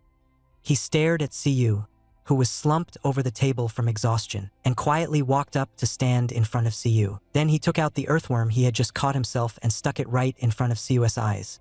The thing was still wriggling. Siyu's scream exploded instantly, echoing straight through the mountains. Even though Ju-won kept apologizing afterward, the badly frightened Siyu still refused to forgive him no matter what. Listening to Ju-won and Song Hyen going on and on explaining and bickering, Siyu directly snapped at the two of them to shut up and be quiet. His eyes were full of tears as he glared fiercely at these two childish and annoying guys. Chances were, for the rest of the camping trip, none of them were going to have a good time. If three people travel together and there's no fun at all, can you even call it camping? But he never imagined he got pranked by old Ju again. Ju-won grabbed a handful of earthworms just to use them to scare him. Siyu was completely done for on the spot, and those two even thought he was making a big fuss over nothing. So after they finished eating the skewers, Song Hyen took the initiative to come over and comfort him. In a low voice, he asked Siyu to forgive them. Although Siyu's anger had gradually subsided, for Song Hyen's sake, since he wasn't the mastermind, he decided to let him off first. But as for Ju-won, that jerk who had made him lose face, he absolutely would not forgive him so easily. Russell. He didn't even want to get revenge using the same method. But Song Hyen said Ju-won wasn't afraid of bugs at all. They could switch to another approach. But Song Hyen leaned in too close, thinking Song Hyen was about to do something to him again. Siyu immediately jerked his head away. Sure enough, it was just as he had guessed in his mind a moment ago. Song Hyen opened his mouth and asked, "Can't we do it here?" Always being turned down, Song Hyen was clearly discouraged, so he simply came clean and brought up what had happened last time. He was very grateful that Song Hyen had confessed to him, but for him to accept those feelings was really very difficult. Song Hyen pressed him, "Is it because of Ju-won?" Siyu froze for a moment and didn't answer. Song Hyen said he had long since seen that Siyu had feelings for Ju-won from very early on. That was why, back then, he had stepped aside on his own. But now that Siyu had come back, he just wanted to seize this last chance. He begged Siyu to seriously consider him, just this once, even if it were only half. As long as it was half as much as he liked Ju-won, it would be enough. Seeing Song Hyen's trembling hand, he also understood how much courage that sentence had taken. But he was afraid their relationship would become completely strained. so he didn't dare think any further. He could clearly feel how serious Songhyun was, and he himself was indeed a little moved. So after hesitating for a moment, he finally said to Songhyun, "I'll think about it." Hearing that, Songhyun was so excited that he hugged Siyu on the spot. On the other side, Ju-won, who had gone to the car to look for something, came back empty-handed. Right at that moment, his younger brother was swearing on the phone, complaining that Ju-won didn't take him along to have fun. Ju-won clearly couldn't be bothered to respond. He casually brushed him off with a couple of words, then hung up. He was still thinking about how to coax Siyu out of his anger, but as soon as he looked up, he saw the two of them over there. So sweet they were practically glowing. What on earth were those two talking about? Laughing like that and leaning so close together. Just looking at that aggrieved face of Ju-won, I, on the other hand, was overjoyed, almost as happy as those two. That guy who usually loves to play pranks the most actually took the initiative to ask for forgiveness. It was honestly the first time I'd seen it. It really opened my eyes. Just because he saw how excitedly Siyu and Songhyun were chatting, Ju-won's expression turned so sour it was like he had swallowed something nasty. He quietly moved closer to the two of them, directly pulled them apart, and snapped, his tone downright sharp.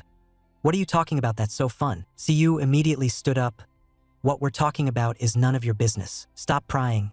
Don't stick your nose in too far." And he just had to make Songhyun stand in the middle, passing messages for him. But kind-hearted Songhyun could only give an awkward little smile. Who knew Ju-won would get even more fired up. He also had Songhyun pass a message to Siyu.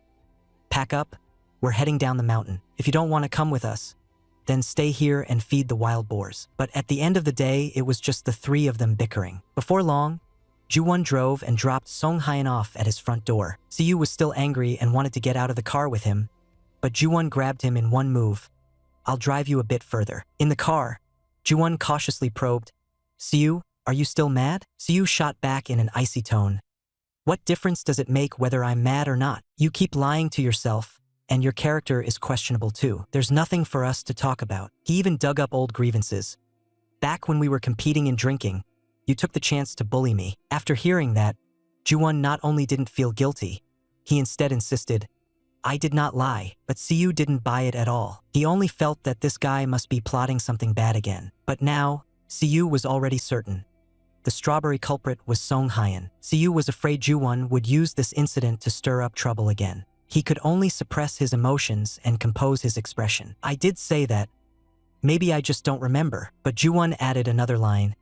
"There's another really important part, which you probably forgot too." He was still trying to set another trap for Siyu and gloss over today's prank. But Siyu hadn't forgiven Ju-won yet and didn't want to stay with him any longer. Siyu tightened his expression and was just about to get out of the car when Ju-won grabbed him. Just as he was about to get out of the car and was yanked back by Ju-won, Ju-won actually took the initiative to apologize for teasing Siyu with worms today. "To help you cool off. Forgive me, Hearing Ju-won say something like that, Siyu was completely stunned. Ju-won gazed at him, eagerly waiting for a response from Siyu. It was the first time Siyu had seen Ju-won bow his head first, and he actually kind of savored the moment. Ju-won even told Siyu to punch him. Anywhere was fine, as long as it helped him vent his anger. Siyu had absolutely no idea what Ju-won was trying to do. Siyu suddenly raised his hand, and it just so happened to hit Ju-won right on the nose. Siyu panicked for a split second. Instinctively, he wanted to check whether he had hurt Ju-won. But just as he unbuckled his seatbelt, he was pulled straight into Ju-won's arms by Ju-won, who was pretending to be in pain. Siyu was so angry on the spot, he wanted to smash this mutt's head in. He hadn't expected Ju-won to still be in the mood to joke around with him at a time like this.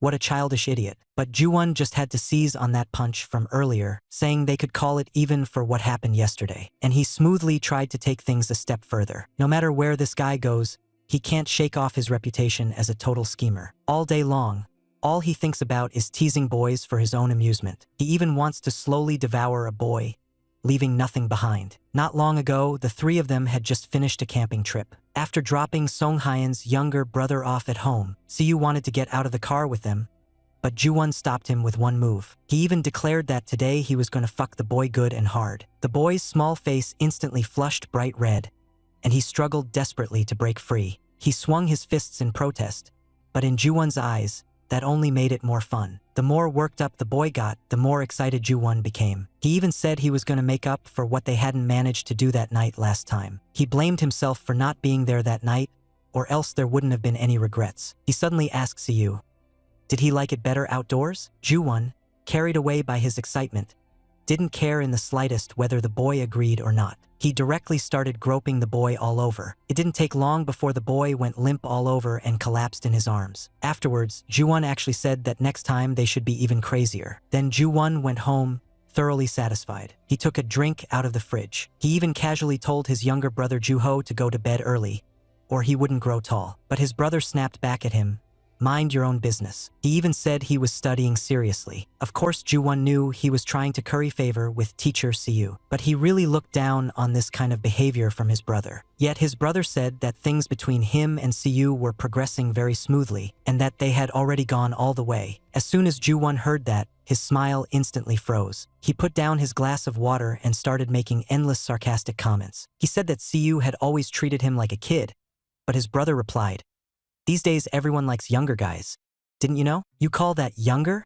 If that were really the case, Siyu would have been hauled off in handcuffs long ago. "Stop daydreaming all day and go study properly for me." With that, he dropped the matter and turned around to go to sleep himself. The next day, as soon as Ju-won arrived at school, some students Dudong greeted him. He smiled back at every single one of them. Seeing him so gentle for the first time, the two classmates were stunned on the spot. And just as he walked into the teacher's office, a female teacher enthusiastically handed him the materials he had asked for. Ju-won also smiled politely and thanked her, which made several of the female teachers all show a "did I see that right?" expression at the same time. A male teacher walked over and teased him. "You haven't fallen in love, have you?" Ju-won was clearly stunned for a moment and only said that he really did have that plan now. But on the other side, our protagonist was so worried he didn't know what to do. He was still struggling over whether or not he should go tutor Ju-ho. After all, he was afraid he would run into Ju-won again. If that guy caught him, he'd probably be drained dry with nothing left. Just a few days ago, he had thought the two of them had already stepped back to the friend's position. But looking at it now, their relationship was nowhere near sorted out. He picked up his phone, ready to send a message saying today's tutoring was cancelled. But his fingers froze. Tomorrow's chat log was full of messages from that sly fox Ju-won, with a few inexplicable lines from Ju-ho mixed in. That made Siyu even more certain. Ju-won was a complete and utter lunatic. He was just going over to tutor that studious younger brother. Nothing more. Yet he was forcibly dragged by the sly older brother into doing things that made his body and mind lose control. But the problem was, this tutoring session was something he couldn't back out of. So Siyu could only grit his teeth and show up at the door. He was still calculating in his mind. Leave immediately after tutoring, not staying a second longer. But the moment he opened the door, that sly fox Ju-won was already waiting there. Siyu was so startled his heart suddenly dropped, almost leaping out on the spot. And the sly one even complained that he was moving too slowly. He even reminded him to get himself mentally prepared first, because after the tutoring session, they needed to have a proper talk. Meanwhile, the younger brother Ju-ho was clearly nervous, his whole demeanor tense because his scores were unbearably bad. Siyu could only first comfort Ju-ho. It's not a big deal if your score is a bit low this time. In fact, Siyu had deliberately raised the difficulty of the questions. After all, the little brother's wish was really way too intimate.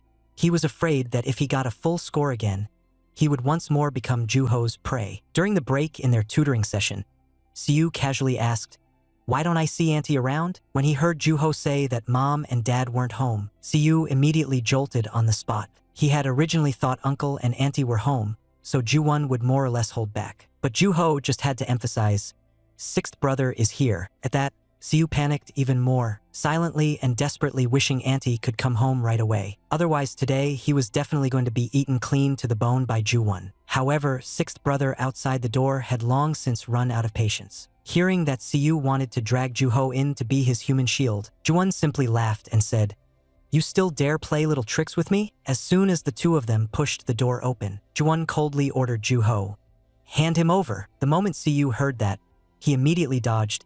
"Ju-ho is taking me to the station." Ju-won was displeased on the spot, and when he heard his younger brother say, "Don't get in the way of our time together," a rotten idea popped into Ju-won's head right away. He said that since mom wasn't home, he could let Ju-ho stay up all night playing, and he'd keep it a secret. As for sending Siyu off, Ju-ho didn't need to worry about that anymore. Completely dazed, Siyu had no idea what kind of secret code they were speaking in. He only saw Ju-ho saying, "Teacher, I'm sorry, let's meet another time," and in the next second darting back into his own room at lightning speed. Left behind, the mercilessly sold-out Siyu was so aggrieved that he couldn't even make a sound, lying at the door cursing Juho what a traitor. But Ju-won is not buying it at all. Are you going to walk to my room yourself?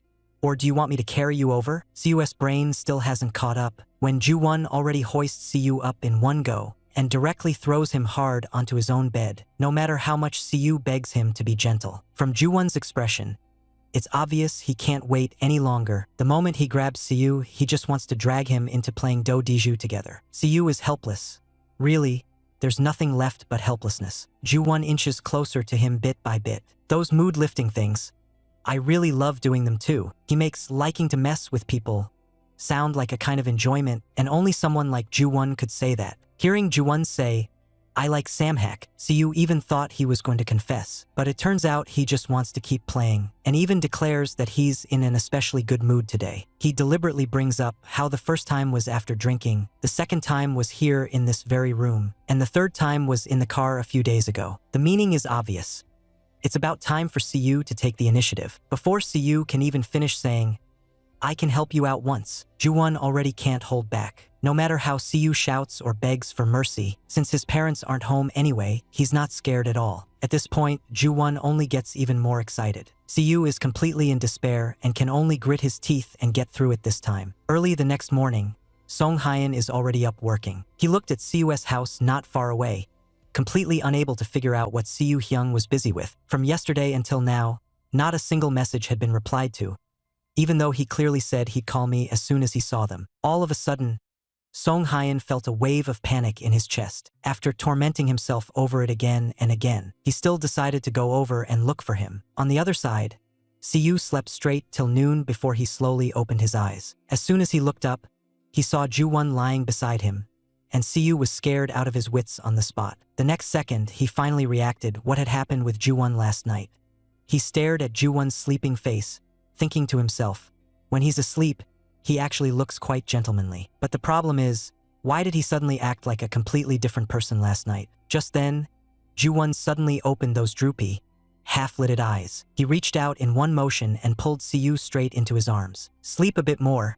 I'll take you home later. The moment he was pulled into an embrace, Siyu's heart felt like it was about to explode. What is this supposed to be? Are we acting like lovers now? But then why had he always gone out of his way to tease him before? Even if he had once shown a gentle side. If he had been like this a little earlier, maybe Siyu would have liked him a bit more. But after all, he had said those hurtful things. And yet now, Siyu actually found himself being flirted with and moved by him again. Even that, I like you, might have been nothing more than him wanting to mess with Siyu, teasing him on purpose. Might have been nothing more than him wanting to toy with Siyu, just trying to drag him off to play cards with him.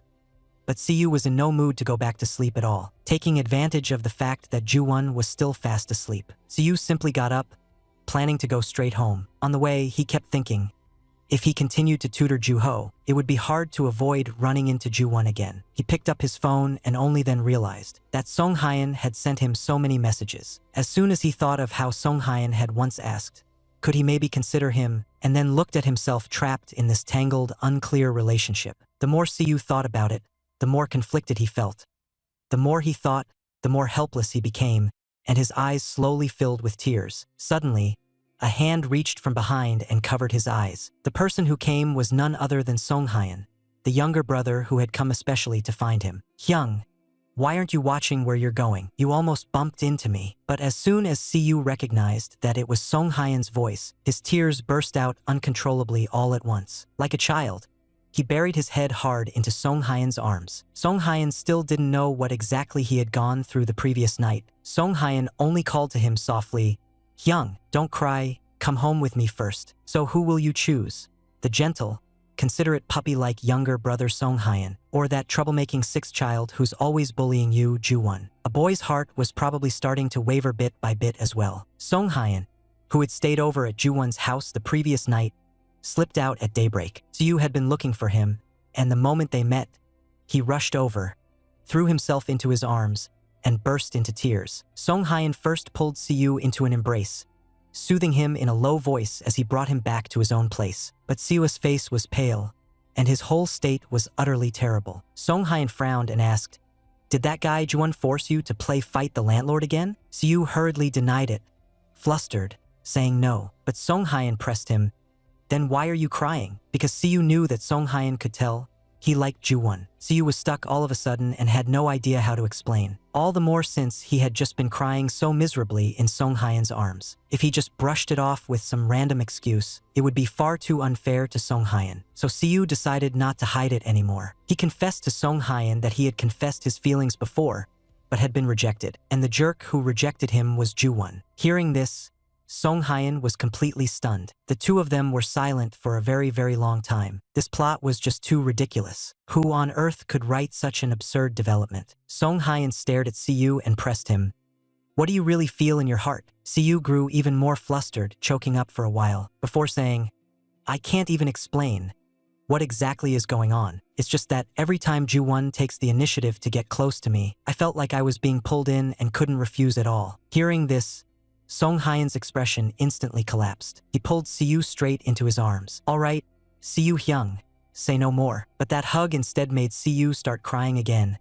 Unable to stop, Song Hyan immediately kept coaxing him, gently comforting him, telling Siyu, if it were me, I would never let him feel this insecure. But at the moment of the second confession, Siyu still couldn't help thinking, if only he could let go of Ju-won and choose me. As soon as that thought landed, Siyu's heart began pounding wildly. Yet, just as the two were about to move into a sweet moment, Song Hyan's mom came over with breakfast and called them to eat. The morning's flirtatious mood was put on pause just like that. With his mood interrupted, Song Hyan nearly ground his back teeth to dust. Siyu Hyung, just stay and have breakfast with us. And because of that sudden break a second ago, he could only head to the bathroom first to cool down a bit. Siyu had just bumped into Song Hyan's dad when he was directly asked, you must have a lot of girls chasing after you, right? If you see someone suitable, help keep an eye out for our Song Hyan. After hearing that, Siyu's expression instantly froze, as if he were wearing a mask of pain,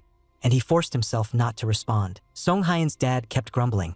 Stuck with such a useless son, he can't even find a partner, really delaying him from holding a grandchild. Song Hyan had already heard it so many times that his ears were numb, too lazy to talk back and not wanting to respond. The first thing he did was look at Siyu and say quietly, don't mind what the old man says. After the meal, Song Hyan's mom suggested the two of them go for a walk around the farm together. Siyu hesitated in his heart for a long time, but with Song Hyan clinging to him like a little puppy and begging, he finally nodded. Okay, let's go relax together. But he had just stepped out the door when his phone rang, a call from the sixth brother, Ju-won. Siyu was hesitating over whether to answer or not when Song Hyan immediately stepped forward to stop him, signaling him not to pick up. Don't think about Ju-won Hyung today, just stay with me. All right? On the other end of the line, the sixth brother was both sad and helpless. Message after message bombarded him, yet he still couldn't get a reply. And when Siyu saw that Song Hyan's hair was a bit frizzy, he couldn't hold back his amusement and pressed his lips together to tuck the smile away. But seeing him smile so happily, even the frizzy-haired Song Hyan felt at ease. He pulled Siyu into his arms once again, just about to continue the gentle comfort from the morning, when of all times, Song Hyan's dad came back again to return the car keys they had dropped. Song Hyan, helpless, really just completely helpless, and Siyu, who had just pushed the mood to its peak, had his heart pounding and his face red like an apple. Of course, Song Hyan had also been waiting for Siyu's answer. He reminded Siyu, next time, you must honestly tell me what your choice is. After that, the two of them set off for the farm. Looking at Song Hyan's back, facing the Song Hyan he liked, Siyu also began to waver in his heart. He was figuring that he had to settle things with Ju-won as soon as possible. The gentle and gentlemanly puppy-like younger brother was simply overjoyed today. Seizing the opportunity, he finally won over the Siyu Hyung he had been longing for. Working together with him, he even took the chance to show off his abs. Who could see that and not be moved? After finishing their walk around the farm with Song Hyan, Siyu went back home, and because he was so tired, he went straight upstairs to his room to sleep. But Ju-won, who had been thinking about Siyu all day, showed up again uninvited. After greeting the auntie, he said he was exhausted from extra classes and hadn't rested well, so he had specially come to check on Siyu. As soon as he finished speaking, he headed straight for Siyu's room. Seeing Siyu curled up under the covers, Ju-won thought he was pretending to sleep and wanted to tease him. Hey, you brat. Stop pretending and get up. If you don't get up, I'm really going to misbehave. But Siyu was sleeping like he was powered off with no reaction at all. Ju-won slipped his hand to Siyu's side at the waist, and without a word, started tickling him directly. So sleepy he could hardly stand it, Siyu just casually turned over. Only then did Ju-won confirm that this guy was really asleep. He gently brushed his fingers over Siyu's eyelids, the corners of his mouth curling into a wicked smile. He muttered under his breath, "You ignore my calls all day and think a single "see you later" is enough to brush me off. If you won't come to me, then I'll just come to you myself. And I also heard from Auntie that you had a great time on your date with Song Hyeon. So what? If you think you can shake me off, that's impossible. Siyu, you'd better figure it out soon." Early the next morning, as soon as Siyu opened his eyes, he caught a whiff of something delicious. Awake, his mom had made his favorite seaweed soup for him. It's not even a special day or anything, but the full spread on the table was obviously laying it on thick for Siyu. "Don't make it look like we're repaying some huge debt at home." She even casually brought up Ju-won coming over yesterday. The moment Siyu heard that, his heart started racing, anxiety spiking as he panicked over whether Ju-won had said something he shouldn't have. But his mom just said sternly that if he really couldn't handle the tutoring side job, then he shouldn't do it, and that he shouldn't stay up late every day for it. Hearing this, Siyu replied awkwardly that he would be more careful from now on, while secretly feeling relieved that Ju-won apparently hadn't spilled anything. But his mom immediately added, "If it doesn't work out, then just quit altogether. After all, I was the one who pushed you into taking this part-time job in the first place. At worst, we just return the money to them, that's all." She even put on a sincere face and apologized to Siyu. That only made Siyu feel even more guilty. He quickly told his mom that he actually really treasured this opportunity. Being a bit tired was still better than doing nothing at home. He blushed and said in a low voice, "Don't talk like that again in the future." But the next second, his mom suddenly pulled out her phone. "You said all of that yourself just now. I recorded everything." Seeing this, Siyu completely panicked, looking terrified like a clown. So it turned out that his mom's whole table of good dishes, the red wine, and those words just now were all an act.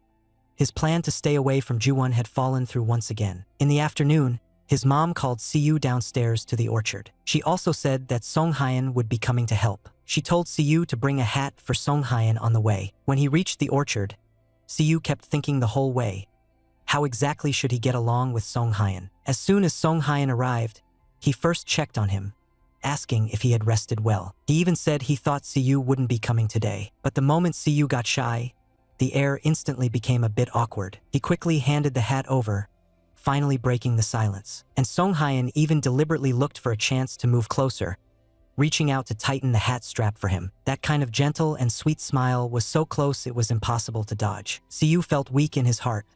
Did he really still have the strength to work today? After that, Song Hyeon took the initiative to teach Siyu how to bag the fruit. Seeing that Siyu's movements were very skillful, he finished it all in no time. Song Hyeon immediately showered him with praise, almost making Siyu float. The two of them worked while laughing and chatting. The ambiguous atmosphere spread across the whole orchard like sunlight. When Siyu needed to climb higher, Song Hyeon took the initiative to hold his waist, afraid he might fall. But with that touch, Siyu's whole body instantly went up in flames. Cough. His heartbeat was so out of control he almost wanted to call an ambulance. After resting for a while, Siyu thought he should also bring some water over for Song Hyeon. Just then, Song Hyeon lifted the hem of his shirt to wipe his sweat. Those firm abs made it impossible for Siyu to look away. He even subconsciously compared them with Ju-won's. On this front, Ju-won was just way too skinny. He really shouldn't keep looking. Suddenly, Song Hyeon noticed him sneaking glances. Siyu got even more obviously nervous. Practically the textbook definition of, "There's no silver buried here." He still stubbornly claimed he was only there to bring water. The moment he handed over the cup, Song Hyeon suddenly grabbed Siyu's hand. "Hyung, your reaction is just too cute. I really can't hold back much longer. I really want to kiss you right now. And yesterday we kept getting interrupted by my family. Today, Siyu is being especially noticeably cute. That little bad intention I have towards Siyu has always been there." Seeing that the place was full of parents, Siyu really felt it wasn't convenient. He yanked Song Hyeon up and took him straight home. Song Hyeon had been holding back for a long time. As soon as they stepped inside, he pounced. Once the two of them got carried away, their emotions followed right into place. But just then, Song Hyeon suddenly pulled back a kiss. He said he had to go wash his hands first so he wouldn't get Siyu dirty. Siyu was so thrown off by this whole act that he wanted to laugh but also felt a little soft-hearted. Even though their first time together couldn't be as perfect as in a drama. After Song Hyeon finished washing his hands, he immediately rushed back to stand in front of Siyu. He cupped Siu's cheeks and lowered his head to kiss him sweetly. Can you believe it? What was supposed to be a barbecue party organized by the boys actually turned into a battlefield for fighting over him. What's even more ridiculous is that while he was just watching the drama from the sidelines, it somehow ended up involving himself. Only then did he realize that the real strawberry culprit was actually someone else. On the phone, little Juho was still concerned about how Siu was feeling physically. Not long after, his mom burst into his room, saying that today Siu was coming over to their house for a barbecue party. Time skips, and it's already evening. Siu and his mom arrive at Juwon's house, and as soon as the auntie sees Siu, she can't stop doting on him, even saying that Siu's mom has exploited him to the point of making him sick, which is just too much. She even specially bought beef and red ginseng for Siu, so he could nourish his body. Looking at that piece of fresh, tender beef, even I couldn't help but start drooling. Siu's mom and Songhyeon are also staring eagerly, waiting to eat the beef, but Juho pipes up. The beef is only for Siu. After the feast, they all sit in the yard munching on watermelon. Little fanboy Juho is still staring at Siu the whole time. Worried that Siu's body might not have fully recovered yet, he felt a wave of guilt in his heart. If it weren't for giving me extra tutoring, Siu wouldn't be this exhausted. As soon as the words left his mouth, Siu hurried to explain in a panic. It's not what you think. Off to the side, Juwon started making snide, sarcastic comments again. If you hadn't gamed that night and had chosen Siu instead, he wouldn't have been so drained from that day on. Afraid that Juwon's mouth would just keep running, Siu directly threw a punch and shut that big mouth of his. Little Juho, don't take it to heart. That guy Juwon is just teasing you on purpose. Taking advantage of this gap, Siu began sorting things out in his mind. The relationship between these three and himself. Everything that was bound to happen has already happened. Now that they're all sitting at the same table, he feels like a lamb waiting to be slaughtered. Heh, a Juwon that no one can see through. Also the source of his first love trauma, the ultimate schemer himself. Juho, on the other hand, is kind and simple, and he genuinely likes him as a teacher. And then there's Songhyeon, the awkward party involved in that thing that just happened, with whom he hasn't even managed to have a proper conversation. What's worse is that Songhyeon also knows about his thing with Juwon. He's terrified that big-mouth Juwon will slip up and spill that most embarrassing part about the two of them. So he immediately changes the subject and asks Juho, when does your summer vacation start? Songhyeon also takes the chance to call his younger sister. The result is, his sister says, Dad got drunk again and is making a scene at home. Juwon chimed in from the side.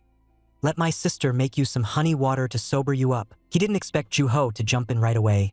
Hyung, if you want to drink honey water in the future, just have sister-in-law make it for you. You're getting married soon anyway. The bombshell that Juwon was getting married dropped out of nowhere, and the other two were instantly stunned on the spot. They immediately pressed Juwon on the spot. You punk? You're getting married and didn't say a word? Do we brothers still mean anything to you or not? Juwon was so embarrassed he wished he could find a crack in the ground and crawl into it. Then his younger brother twisted the knife further. He's getting married within this year. So angry that Juwon simply shut his eyes. Even his breathing was full of suppressed fire. The two who took this seriously suddenly felt as if they'd been betrayed. But Juho was still fanning the flames beside them, getting more worked up the more he talked. Pushed to his limit, Juwon turned his head and rebuked him sharply in an icy tone. He also made it clear in front of Siu, Juho was just making things up. Juho even turned it around to mock him, saying he'd gone on several blind dates and none had worked out. Was it that Juwon looked down on the girls? Or did he just know deep down that he wasn't good enough for them? Hearing this, Siu suddenly realized they really had all reached the age when they should be getting married. He zoned out for a second and nearly bit into the watermelon rind. Seeing this, Songhyeon's hand moved, and he held out a slice of watermelon in front of him. He finally found a chance to say something to Siu. Lowering his voice with concern, he asked, Are you feeling any better now? Siu replied in a low voice, It's all fine now. You don't need to worry about me so much. Songhyeon immediately laughed and casually said that he really should have shown more restraint last night. What does restraint mean? Juwon was probably really itching to stab him on the spot at that moment. After that, the elder called Songhyeon away. Siu also understood that those words were deliberately said for Juwon to hear, using Songhyeon to pressure him. Siu recalled their first night together and hadn't expected Songhyeon to have such a cute side. But in the next second, Siu thought of the strawberry culprit incident. If Juwon knew the culprit was Songhyeon and still wanted to sleep with him, what on earth is this man thinking? Siu simply asked directly, You clearly know who the culprit is, So why did you still do that kind of thing? Ju-won raised an eyebrow. You're that curious? That's kind of cute. Ju-won went on. But I don't care at all. The other person isn't as good as me anyway. Siyu was almost fuming. He cursed him in his heart for being so narcissistic. How can your little bit of ability even compare to Song Hyeon? Ju-won stared at him and pressed. Do you care a lot about Song Hyeon? Siyu didn't dodge it, of course. When it comes to Song Hyeon, my heart has started to flutter too. Ju-won was both angry and shocked. What? You're actually serious about that kind of kid? Holding back his temper, Ju-won said, no matter what, how can you have those kinds of thoughts about a middle schooler? But Ju-won didn't know that the person Siyu had been talking about was always Song Hyeon. Siyu was stunned as well. Why would he say that Song Hyeon is a middle schooler? Only then did he suddenly realize the strawberry culprit was not Song Hyeon at all. It was Ju-ho, the one who'd been making Siyu do all those extra lessons. The moment Ju-ho appeared, Siyu shot to his feet and rushed over, wanting to just beat the crap out of him. Thankfully, Song Hyeon was strong and grabbed him right away. But that brief distance between the two of them was so ambiguously intimate it was blinding. Ju-won's expression instantly turned pitch black. And only then did Siyu realize. Turns out Song Hyeon had known the truth all along. With Ju-ho coming back today, he'd basically walked right into the trap himself. By the looks of it, Ju-ho wasn't going to escape a brutal beating from Siyu either. Song Hyeon was utterly amused by how fiercely protective Siyu was of him, but he didn't notice that Ju-won behind him had already started wanting to kill him. Here we go, babies. Today can be considered the first real date, in the true sense, between the boy and old six Ju-won. On screen, the two of them buy coffee and stroll around the supermarket together. Muttering to himself, the Siyu who lost the bet gets a flick to the forehead, and he finally understands what it means to give a slap, then hand over a piece of candy. The night before, because he'd seen the intimate interaction between Song Hyeon and Siyu, Ju-won felt a wave of defeat and couldn't focus on preparing his lessons at all. He suddenly realized he couldn't just keep on waiting anymore. He picked up the phone and directly discussed a plan with Siyu's mom. Right after that, on the other end, Mom called Siyu out. Tell Siyu that they'll be going out later, and that he should stop by the supermarket to buy some toiletries on the way back. Before she even finished speaking, Ju-won had already arrived at their front door. Siyu's heart trembled, just thinking about having to be with Ju-won again. Siyu immediately declared on the spot, "There's absolutely no way I'm going." But his mom just felt that having someone drive him for free was something to secretly rejoice over. How could she know that all of this was part of a plan between Ju-won and her? Not giving Siyu any chance to stall, Ju-won directly yanked him out the door. Once in the car, Siyu's face was full of reluctance, and he simply fell silent. With one line, "Aren't you planning to fasten your seatbelt?" Ju-won startled him into a jolt. Flustered, he hurriedly buckled his seat belt with a click. At the same time, his mind flashed back to what had happened in the car with Ju-won before. Siyu thought to himself, what is this dangerous guy trying to pull this time? Today is our first date, and I'm really happy. Hearing that, Siyu exploded on the spot. Who the hell wants to go on a date with you? Ju-won told him that today they would eat together, go shopping, and have coffee. If that's not a date, then what else could it be? But Siyu felt that their relationship had always been vague and unclear. He really couldn't figure out whether what they were doing actually counted as a date or not. Of course, Ju-won had also explained. It was his mother who told him to make it up properly to Siyu. He could see clearly that Siyu, whose thoughts were written all over his face, actually didn't want to go out with him. So he went to talk to Auntie first and made the plan very thorough. You just need to relax today. I'll stay with you the whole time. But Siyu, who knew nothing about the specific plans, was clearly a bit flustered. Before long, the two of them stopped in front of a tall building. Siyu froze. Weren't we supposed to go to a cafe and a supermarket? Why did we end up at a hospital? What are you trying to do? Ju-won said they should do a checkup first, then get some tonic medicine. For this kind of plan, did you get my consent? Oh, Ju-won, explain this to me clearly. Siyu, afraid of being taken advantage of, had anger written all over his face. Be good, don't be scared. We'll still see each other in the future. Why would I lie to you? After walking around for most of the day, Siyu was so tired his mind went blank. They called it a date. Yet he suddenly dragged him to the hospital. He even forced him to drink 2 servings of samjitang. But what annoyed Siyu more was, clearly he's so stupid, and yet for a split second his heart actually raced for him. After that, Ju-won suggested going to the department store together. But on the way there, the two of them decided to get a cup of coffee first. Since you treated me to the meal, I'll treat you to coffee. Ju-won agreed very readily, and even deliberately picked the most expensive one. Taking the chance, he asked Siyu, Why did Juho want to leave hickeys on you? Siyu stared at him. Why are you so hung up on this? How could I not be curious? When you found out that day, Juho almost got torn apart by you on the spot. Turns out Juho told him he learned leaving marks from a classmate, so he wanted to try it himself once. Also because Siyu's neck is too eye-catching, too beautiful, so he just couldn't hold back. However, Siyu didn't tell Juwon and still hasn't cooled down even now. What's more, including Juwon, the three of them teamed up to trick him, which really made him feel very uncomfortable. After buying their coffee, the two of them walked into the grocery store and started agonizing again as they stared at two kinds of shampoo. No matter how they tried, they just couldn't remember which one they usually used at home. Seeing that Siyu couldn't make a choice yet was still being stubborn, Juwon simply suggested a bet. The winner gets to flick the loser on the forehead. After asking the lady on the left, the victorious Juwon couldn't wait any longer. Siyu leaned his forehead toward him and quietly said he hoped Juwon would go easy, muttering. However, all he heard was a sharp snap, and Siyu was flicked so hard he couldn't say a word on the spot. You bastard! I told you to be gentle. Are you trying to get rid of me? Juwon immediately pulled him into his arms. I'm really sorry. I haven't done that in a long time and couldn't control my strength. Hurry. Let me blow on it for you. After that, just as they were about to go pay, Siyu accidentally scraped his knee again. To his surprise, Juwon actually mocked him. How can someone this grown still get hurt? Honestly, the second I take my eyes off you, you just can't give me any peace of mind. Grumbling, who would have thought I'd end up having to put medicine on Siyu's knee? After dawdling for ages, Juwon suddenly said he felt really sad inside. He asked Siyu if he knew why parents always nag their children. Because of love, because they care so much, that's why. And the way I feel about you is exactly the same. Are you crazy? In that instant, Siyu suddenly understood.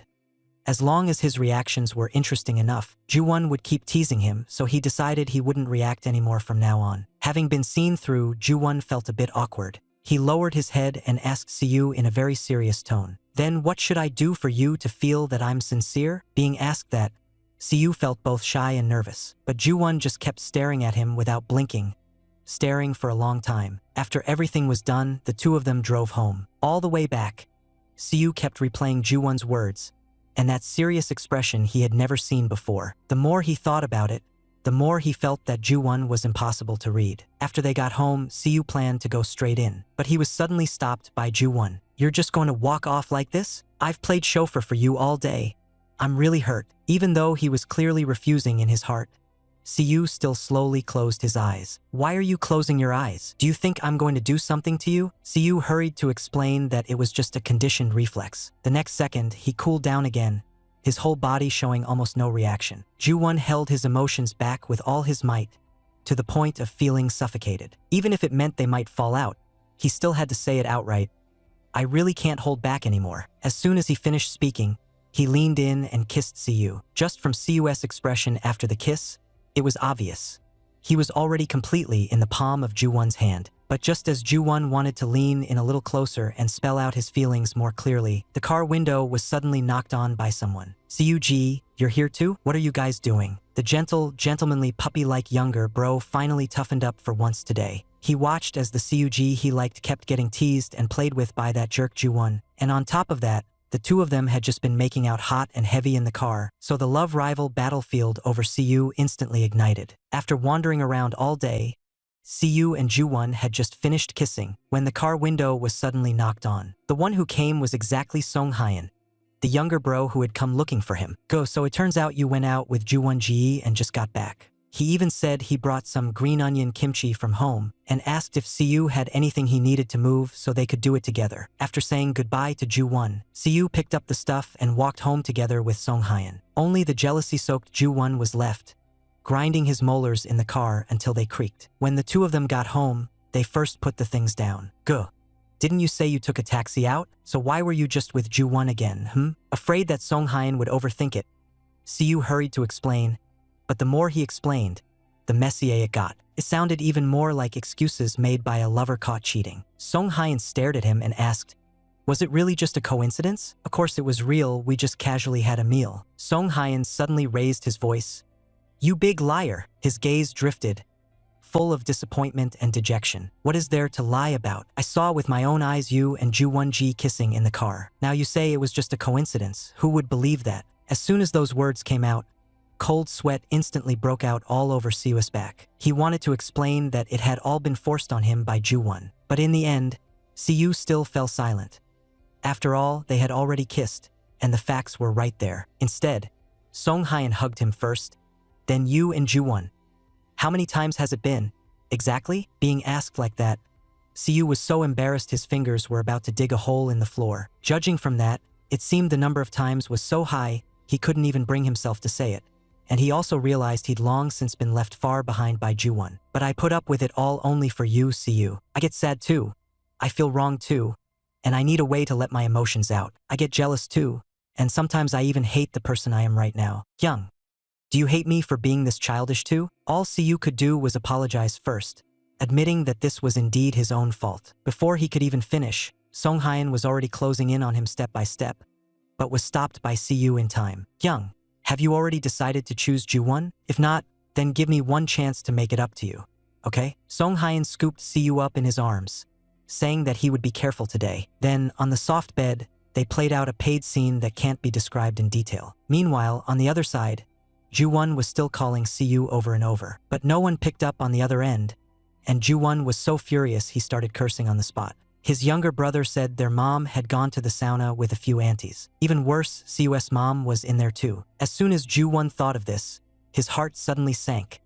Something bad had happened. He was just about to head out to check on things at Siwoo's house, but he ran right into his dad, who had just gotten off work and come home. You're not allowed to go out now. Come with me to the study. His father's tone was heavy as he said there was something important to talk about. Meanwhile, on the other side, Siwoo, who had just been through a big battle, woke up from his exhaustion. Young, are you okay? Are you feeling any better? Still half dazed, Siwoo even asked why he was here. Song-hyun felt even more awkward. Young, you're really going to deny everything like this? What just happened?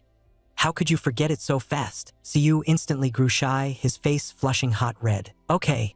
Stop talking, I know everything. He noticed that Siwoo's knee was injured. This bandage was most likely put on him by Ju-won. Song-hyun also remembered that when he was little, whenever he got hurt, it was always Siwoo who took care of it. Back then, Siwoo had always looked after him with great care. He had always thought that one day, he would be able to help Siwoo in return. Now that he was grown, he could finally support Siwoo for once. If you get hurt again in the future, I'll be the one to take care of you. Hearing this, Siwoo's smile suddenly lit up, his whole face filled with happiness. The next day, Song-hyun and Siwoo worked in the orchard as usual. Suddenly, the distant rumble of a vehicle sounded. Ju-won showed up uninvited, carrying some iced coffee. He put on a casual act. It was too boring at home, so I came over to take a look. After the coffee was handed out cup by cup, Auntie said calmly, I only drink iced Americano. This line was something Ju-won had already anticipated.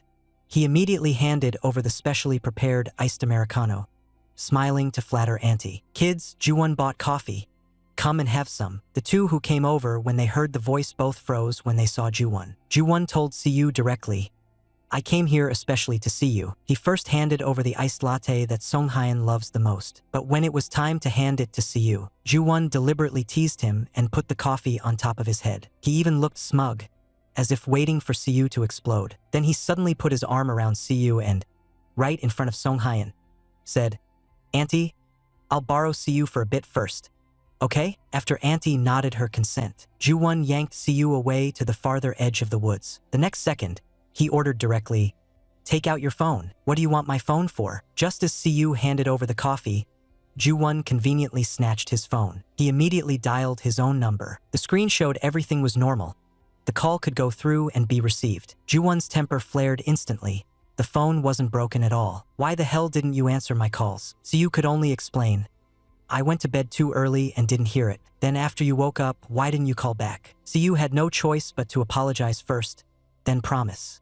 It will never happen again. But Ju-won still wouldn't let him off the hook and kept teasing him until he was out of breath. At the same time, he clearly said, There's something very important I need to tell you. But it's not convenient to say it here. I want you to come to my room after your tutoring tomorrow, and we'll take our time talking. He kept stressing over and over, This is really important. You have to listen. Don't even think about sneaking away. And you're not allowed to ignore my calls anymore either. Only after that did the two of them return to the rest area in the orchard. Song Hyeon took the initiative to strike up a conversation with Ju-won. Ju-won said that coming to the orchard, he couldn't really be much help, but at least he could bring them something to drink, which still counted as helping. Song Hyeon stayed silent for a while before finally speaking with difficulty. He said he hoped that from now on, Ju-won wouldn't keep teasing Seo Hyung all the time, and that he shouldn't keep letting Seo Hyung get their feelings mixed up. Back when everyone was younger, they could still treat it as a joke. But now that they've all grown up, he hoped Ju-won wouldn't keep messing with Seo Hyung anymore. Ju-won looked utterly disdainful and said he never had any intention of teasing him in the first place. He shot back at Song Hyeon.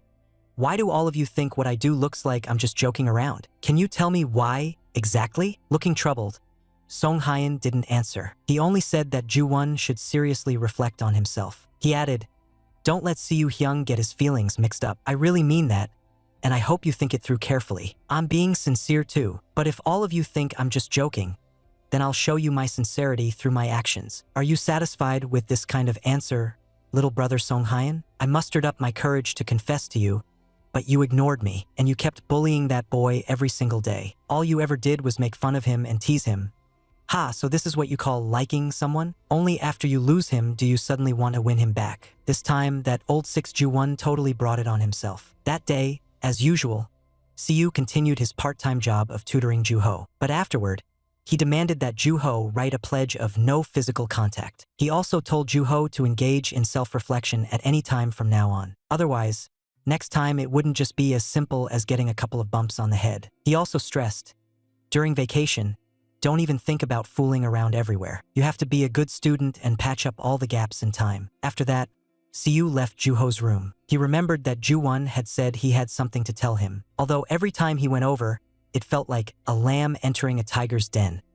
If he didn't go, it felt like he'd be doomed. But this time, since he had already agreed, with his heart in a panic, Seo still raised his hand and knocked on Ju-won's bedroom door. He walked over to the bed, sat down, and asked directly, "What exactly do you want to say? Last time when we went shopping and had coffee together, after we finished eating the rice dumplings in the car, the thing I wanted to tell you, aren't you the least bit curious?" Only then did Seo remember that Ju-won had indeed been very serious that time. But afterward, he stuck to Ju-won every single day and somehow ended up forgetting all about it. As expected, you really don't remember a thing. I only asked you out shopping on a date because I wanted to eat zongzi with you. In the end, you wouldn't pick up my calls or reply to my messages afterward. Do you know how awful I felt? Seeing him like this, Seo immediately promised that he would never ignore his calls again. Stop dawdling. If you've got something to say, just say it. Then will you go out with me? I like you. Be in a relationship with me. Seo froze on the spot, surprise mixed with panic. This is what you wanted to say last time? Don't joke around. It's really not fun. A joke stops being funny if it goes on too long. And don't try to fool my feelings again. Ju-won reached out and took Seo's hand. I'm not joking this time. I'm serious. Hearing this, Seo felt a sweetness in his heart, but also grew even more uneasy. The next second, Seo immediately shook off his hand, saying he would never believe that kind of talk again. You always open your mouth just to tease me. How do you expect me to trust you? Ju-won explained desperately, saying that he acted that way because he liked him too much. That's why I ended up sleeping with you. But Seo didn't buy it at all. He was just about to bring up Ju-won's attitude toward him during the school trip when he suddenly felt uncomfortable all over and forcibly swallowed the words back down. He grabbed his school bag and was about to leave. Even though Ju-won, after bringing up the school trip, had noticed that Seo was deliberately avoiding him, he still wanted to know why Seo had acted that way back then. But what Seo thought was, even if Ju-won cherishes him now, he doesn't want to dig up those old memories that would only make him feel miserable again. Anyway, to someone who doesn't remember, saying anything more is meaningless, so he simply shook off Ju-won and left. Only Ju-won, who couldn't sort out his feelings, was left standing blankly in the room. Early the next morning, Seo jolted awake from a dream. He had dreamed his way back to those days in middle school. Back then, Ju-won had always loved to tease him. As soon as he heard that Ju-won was also going on the school trip, his heartbeat instantly went out of rhythm, and he secretly started planning.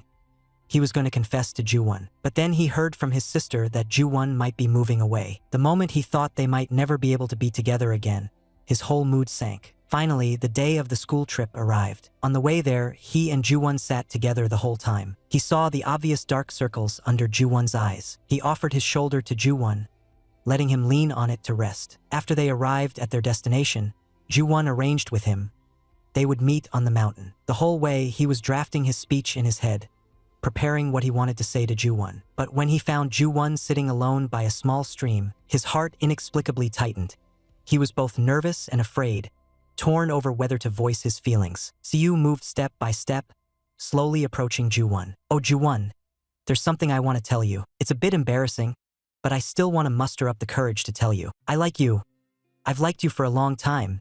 Kinda sudden, right? It's okay if you turn me down. We can also take it slow from now on, getting along and getting to know each other bit by bit." But before he could finish what he wanted to say, Ju-won, however, showed an expression of "that's disgusting." Siyu looked at the way Ju-won's expression was. His legs were shaking, and he just wanted to run away immediately.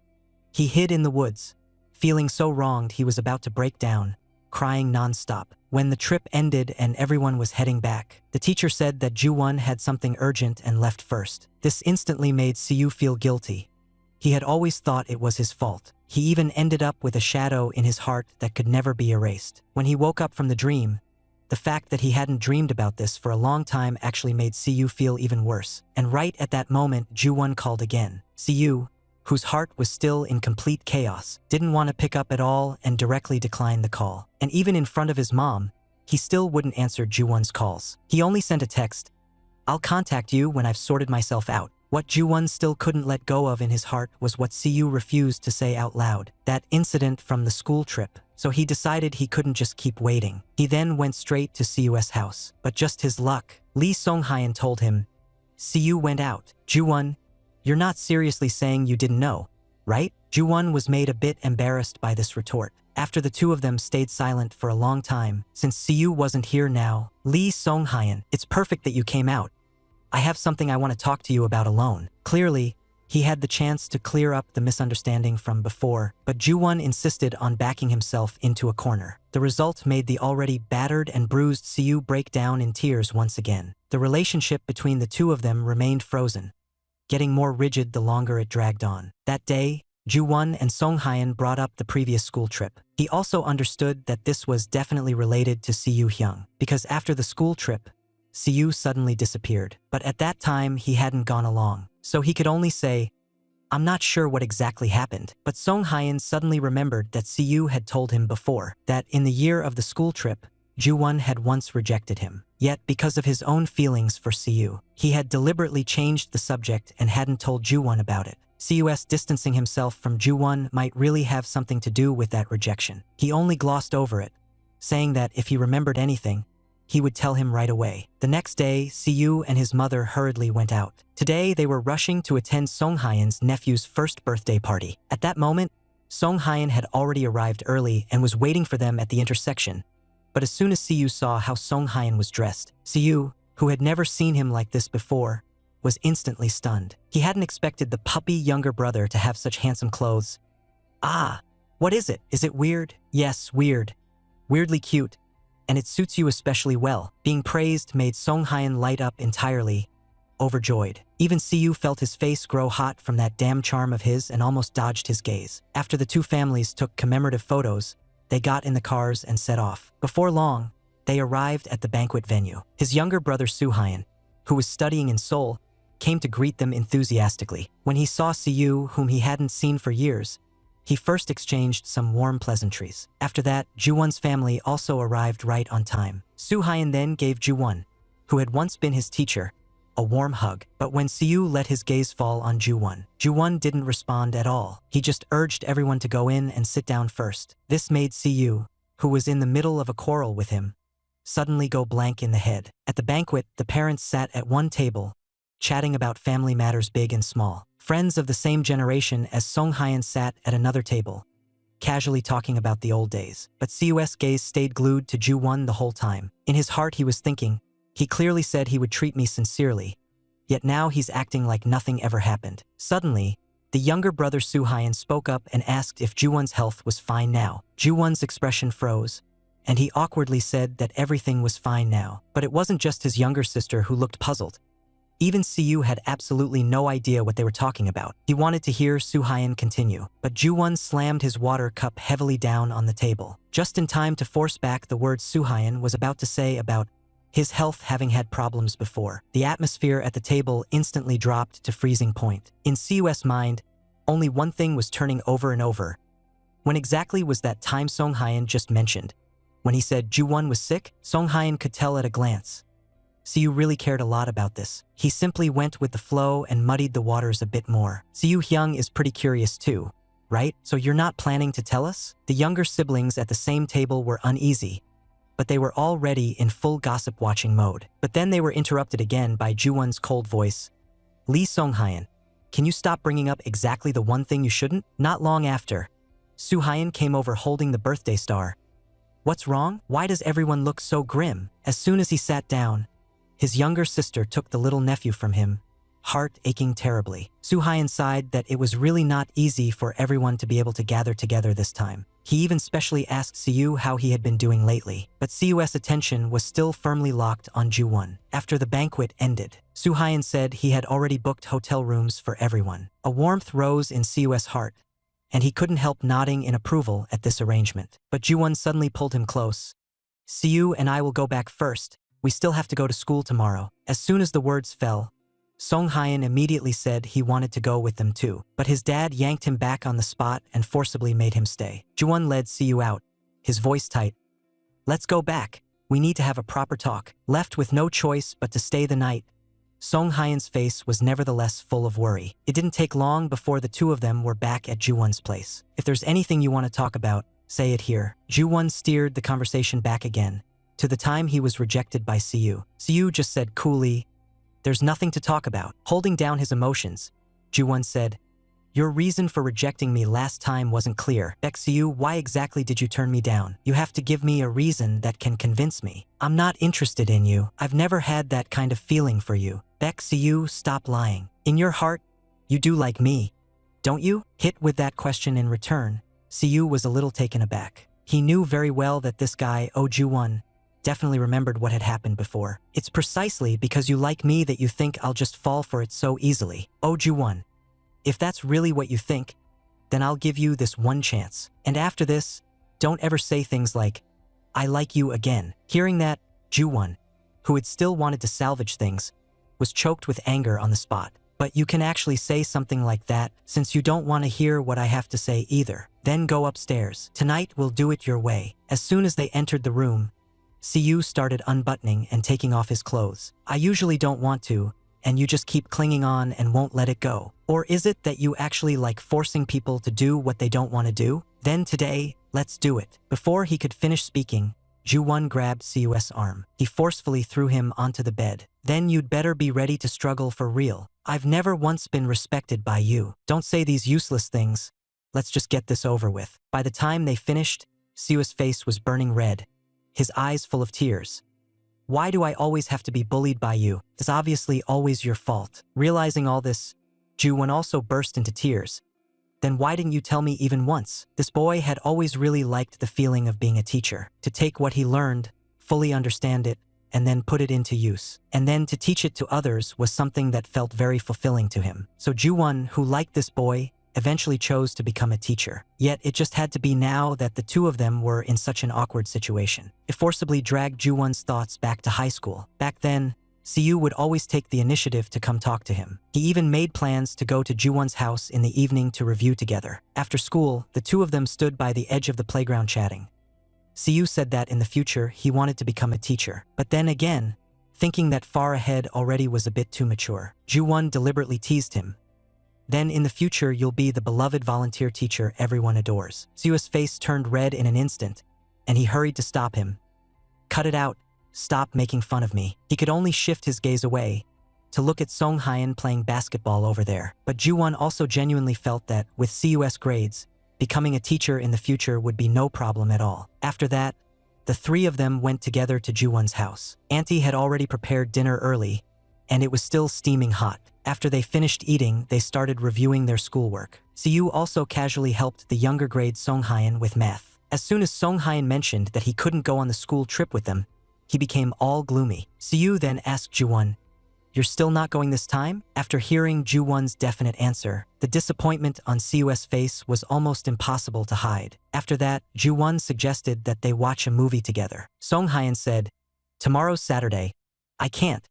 Then let's just have a sleepover here tonight." Siu could only nod and agree to stay the night. After they finished the movie, when Ju-won went to the living room to get some tissues, he happened to hear his mom and dad in their room talking about moving house. In that moment, Ju-won was both shocked and suddenly felt hollow inside. He lay back down on the bed and tossed and turned, unable to fall asleep, because once they moved, they would never be able to hang out like this again. He noticed that Siu, who was sleeping on the floor, wasn't asleep either, so he quietly asked, "In the future, are you really going to be a teacher?" As soon as Siu heard that, he immediately sat up. "You brat, you're still going on about that?" Amid Song-hyun's sweet dreams and snoring, Ju-won asked again, "Then what if I became a teacher?" Siu's throat tightened.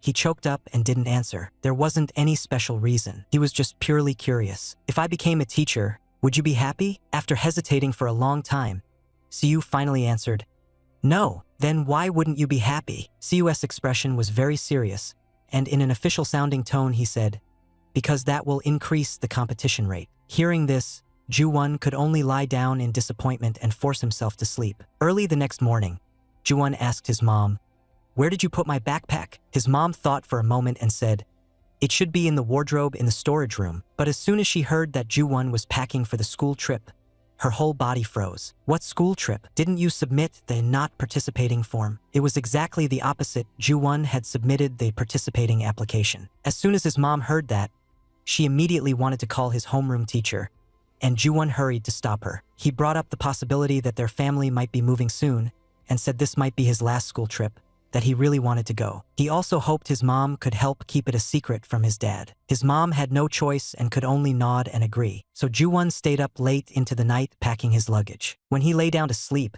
he was still thinking, "Did I really pack everything?" Because of his health, he had even specially packed wet wipes. The next day, with heavy dark circles under his eyes, Ju-won got ready to leave. Seeing him like that, his mom kept reminding him, "If your body feels even a little off, call me immediately." After getting on the tour bus for the trip, Ju-won chose to sit next to Siu. After arriving at their destination, he started rummaging through the things in his bag. Only then did he realize he had forgotten to bring his sun hat, and it wouldn't be convenient to use an umbrella while climbing the mountain either. Staring at the blindingly bright sun outside, Ju-won hesitated for a long time and didn't dare get off the bus. He only hoped that he could somehow get through the rest of this trip. If nothing unexpected happened, then something unexpected was about to happen. As soon as the blinding sunlight beat down on him, Ju-won's body immediately felt wrong. He felt dizzy, his head heavy, and his vision started to blur. The next second, with a thud, Ju-won collapsed and sat limp on the ground. The weather was too hot.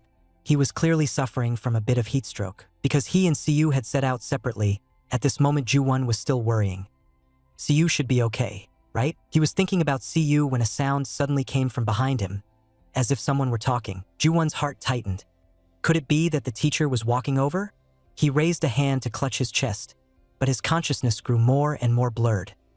His stomach churned, and he felt like throwing up. Covering his mouth with his hand, he accidentally blurted out, "This really sucks." He grabbed his phone, wanting to call his mom, but the dizziness was getting worse, and his fingers couldn't tap accurately at all. Ju-won's consciousness cut out, and he fainted on the spot. The misunderstanding of many years was finally resolved. But after that confession he had poured out, how was he supposed to piece back together a shattered relationship? On the day of the school trip, because Ju-won was allergic to sunlight, Siu just had to choose that day to muster his courage and confess, only to hear, "This really sucks." From that single sentence, the misunderstanding between the two of them took root. No sooner had the suffering, allergy-ridden Ju-won finished speaking than he collapsed. By the time he woke up, he was already lying in a hospital bed, completely stunned. His parents, worried to the point of breaking down, even said that Siu hadn't made a single call or asked after him once. So the next day, when Ju-won tried to talk to Siu just acted like, whatever,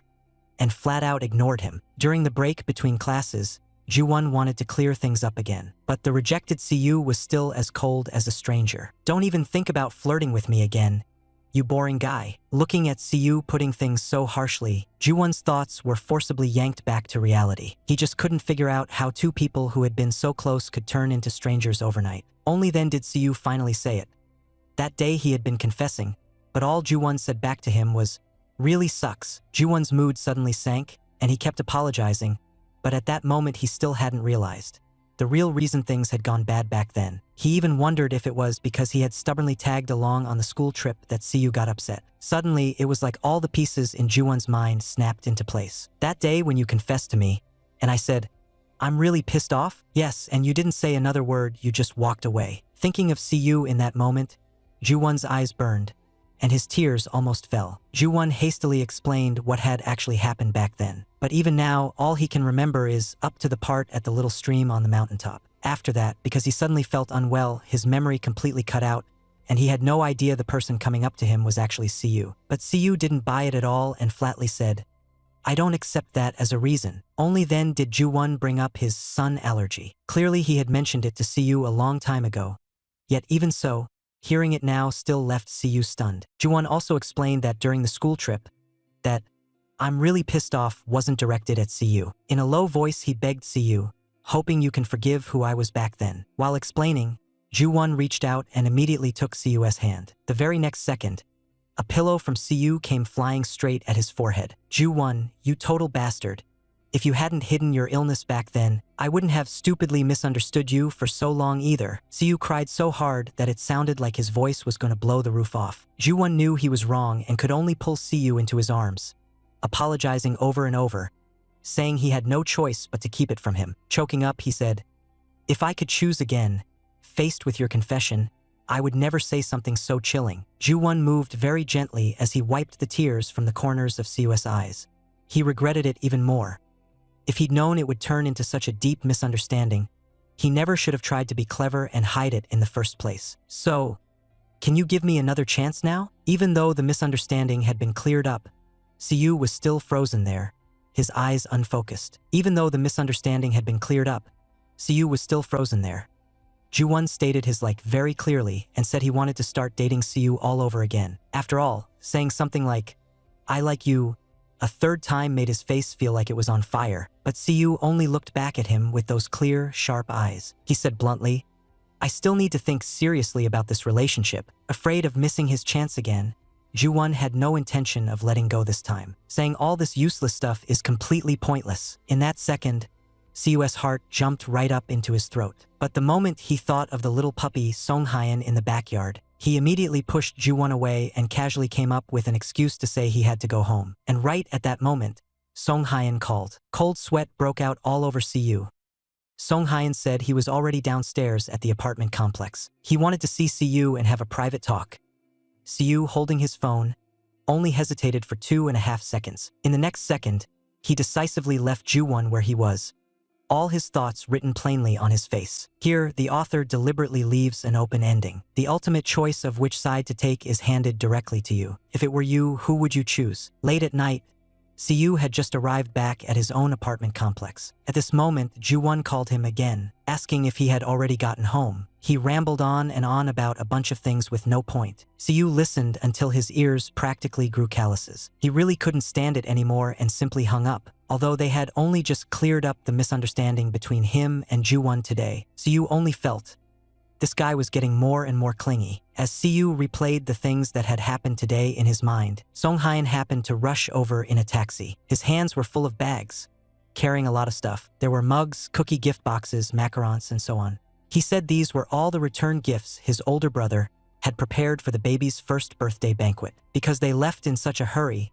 they hadn't had time to bring them along, so he specially brought them over to hand them to Siyu Hyung. Of course, more importantly, he wanted to see Siyu. Siyu casually replied, "Sure, kid, you've got some moves." But in the next second, Song-hyeon's uncooperative stomach started growling non-stop. Siyu suggested they sit down first and grab a quick bite, so he directly tore open the thank you gifts and started eating on the spot. As a result, Song-hyeon ended up with crumbs all over himself. Siyu hurriedly reached out and helped him roll up his sleeve. In that moment, Song-hyeon also remembered when he was a child, he was always taken care of by Siyu like this. Even now, Siyu still treated him like a child. Since you like taking care of me, then from now on I'll deliberately spill my food everywhere. Tilted head Hyung.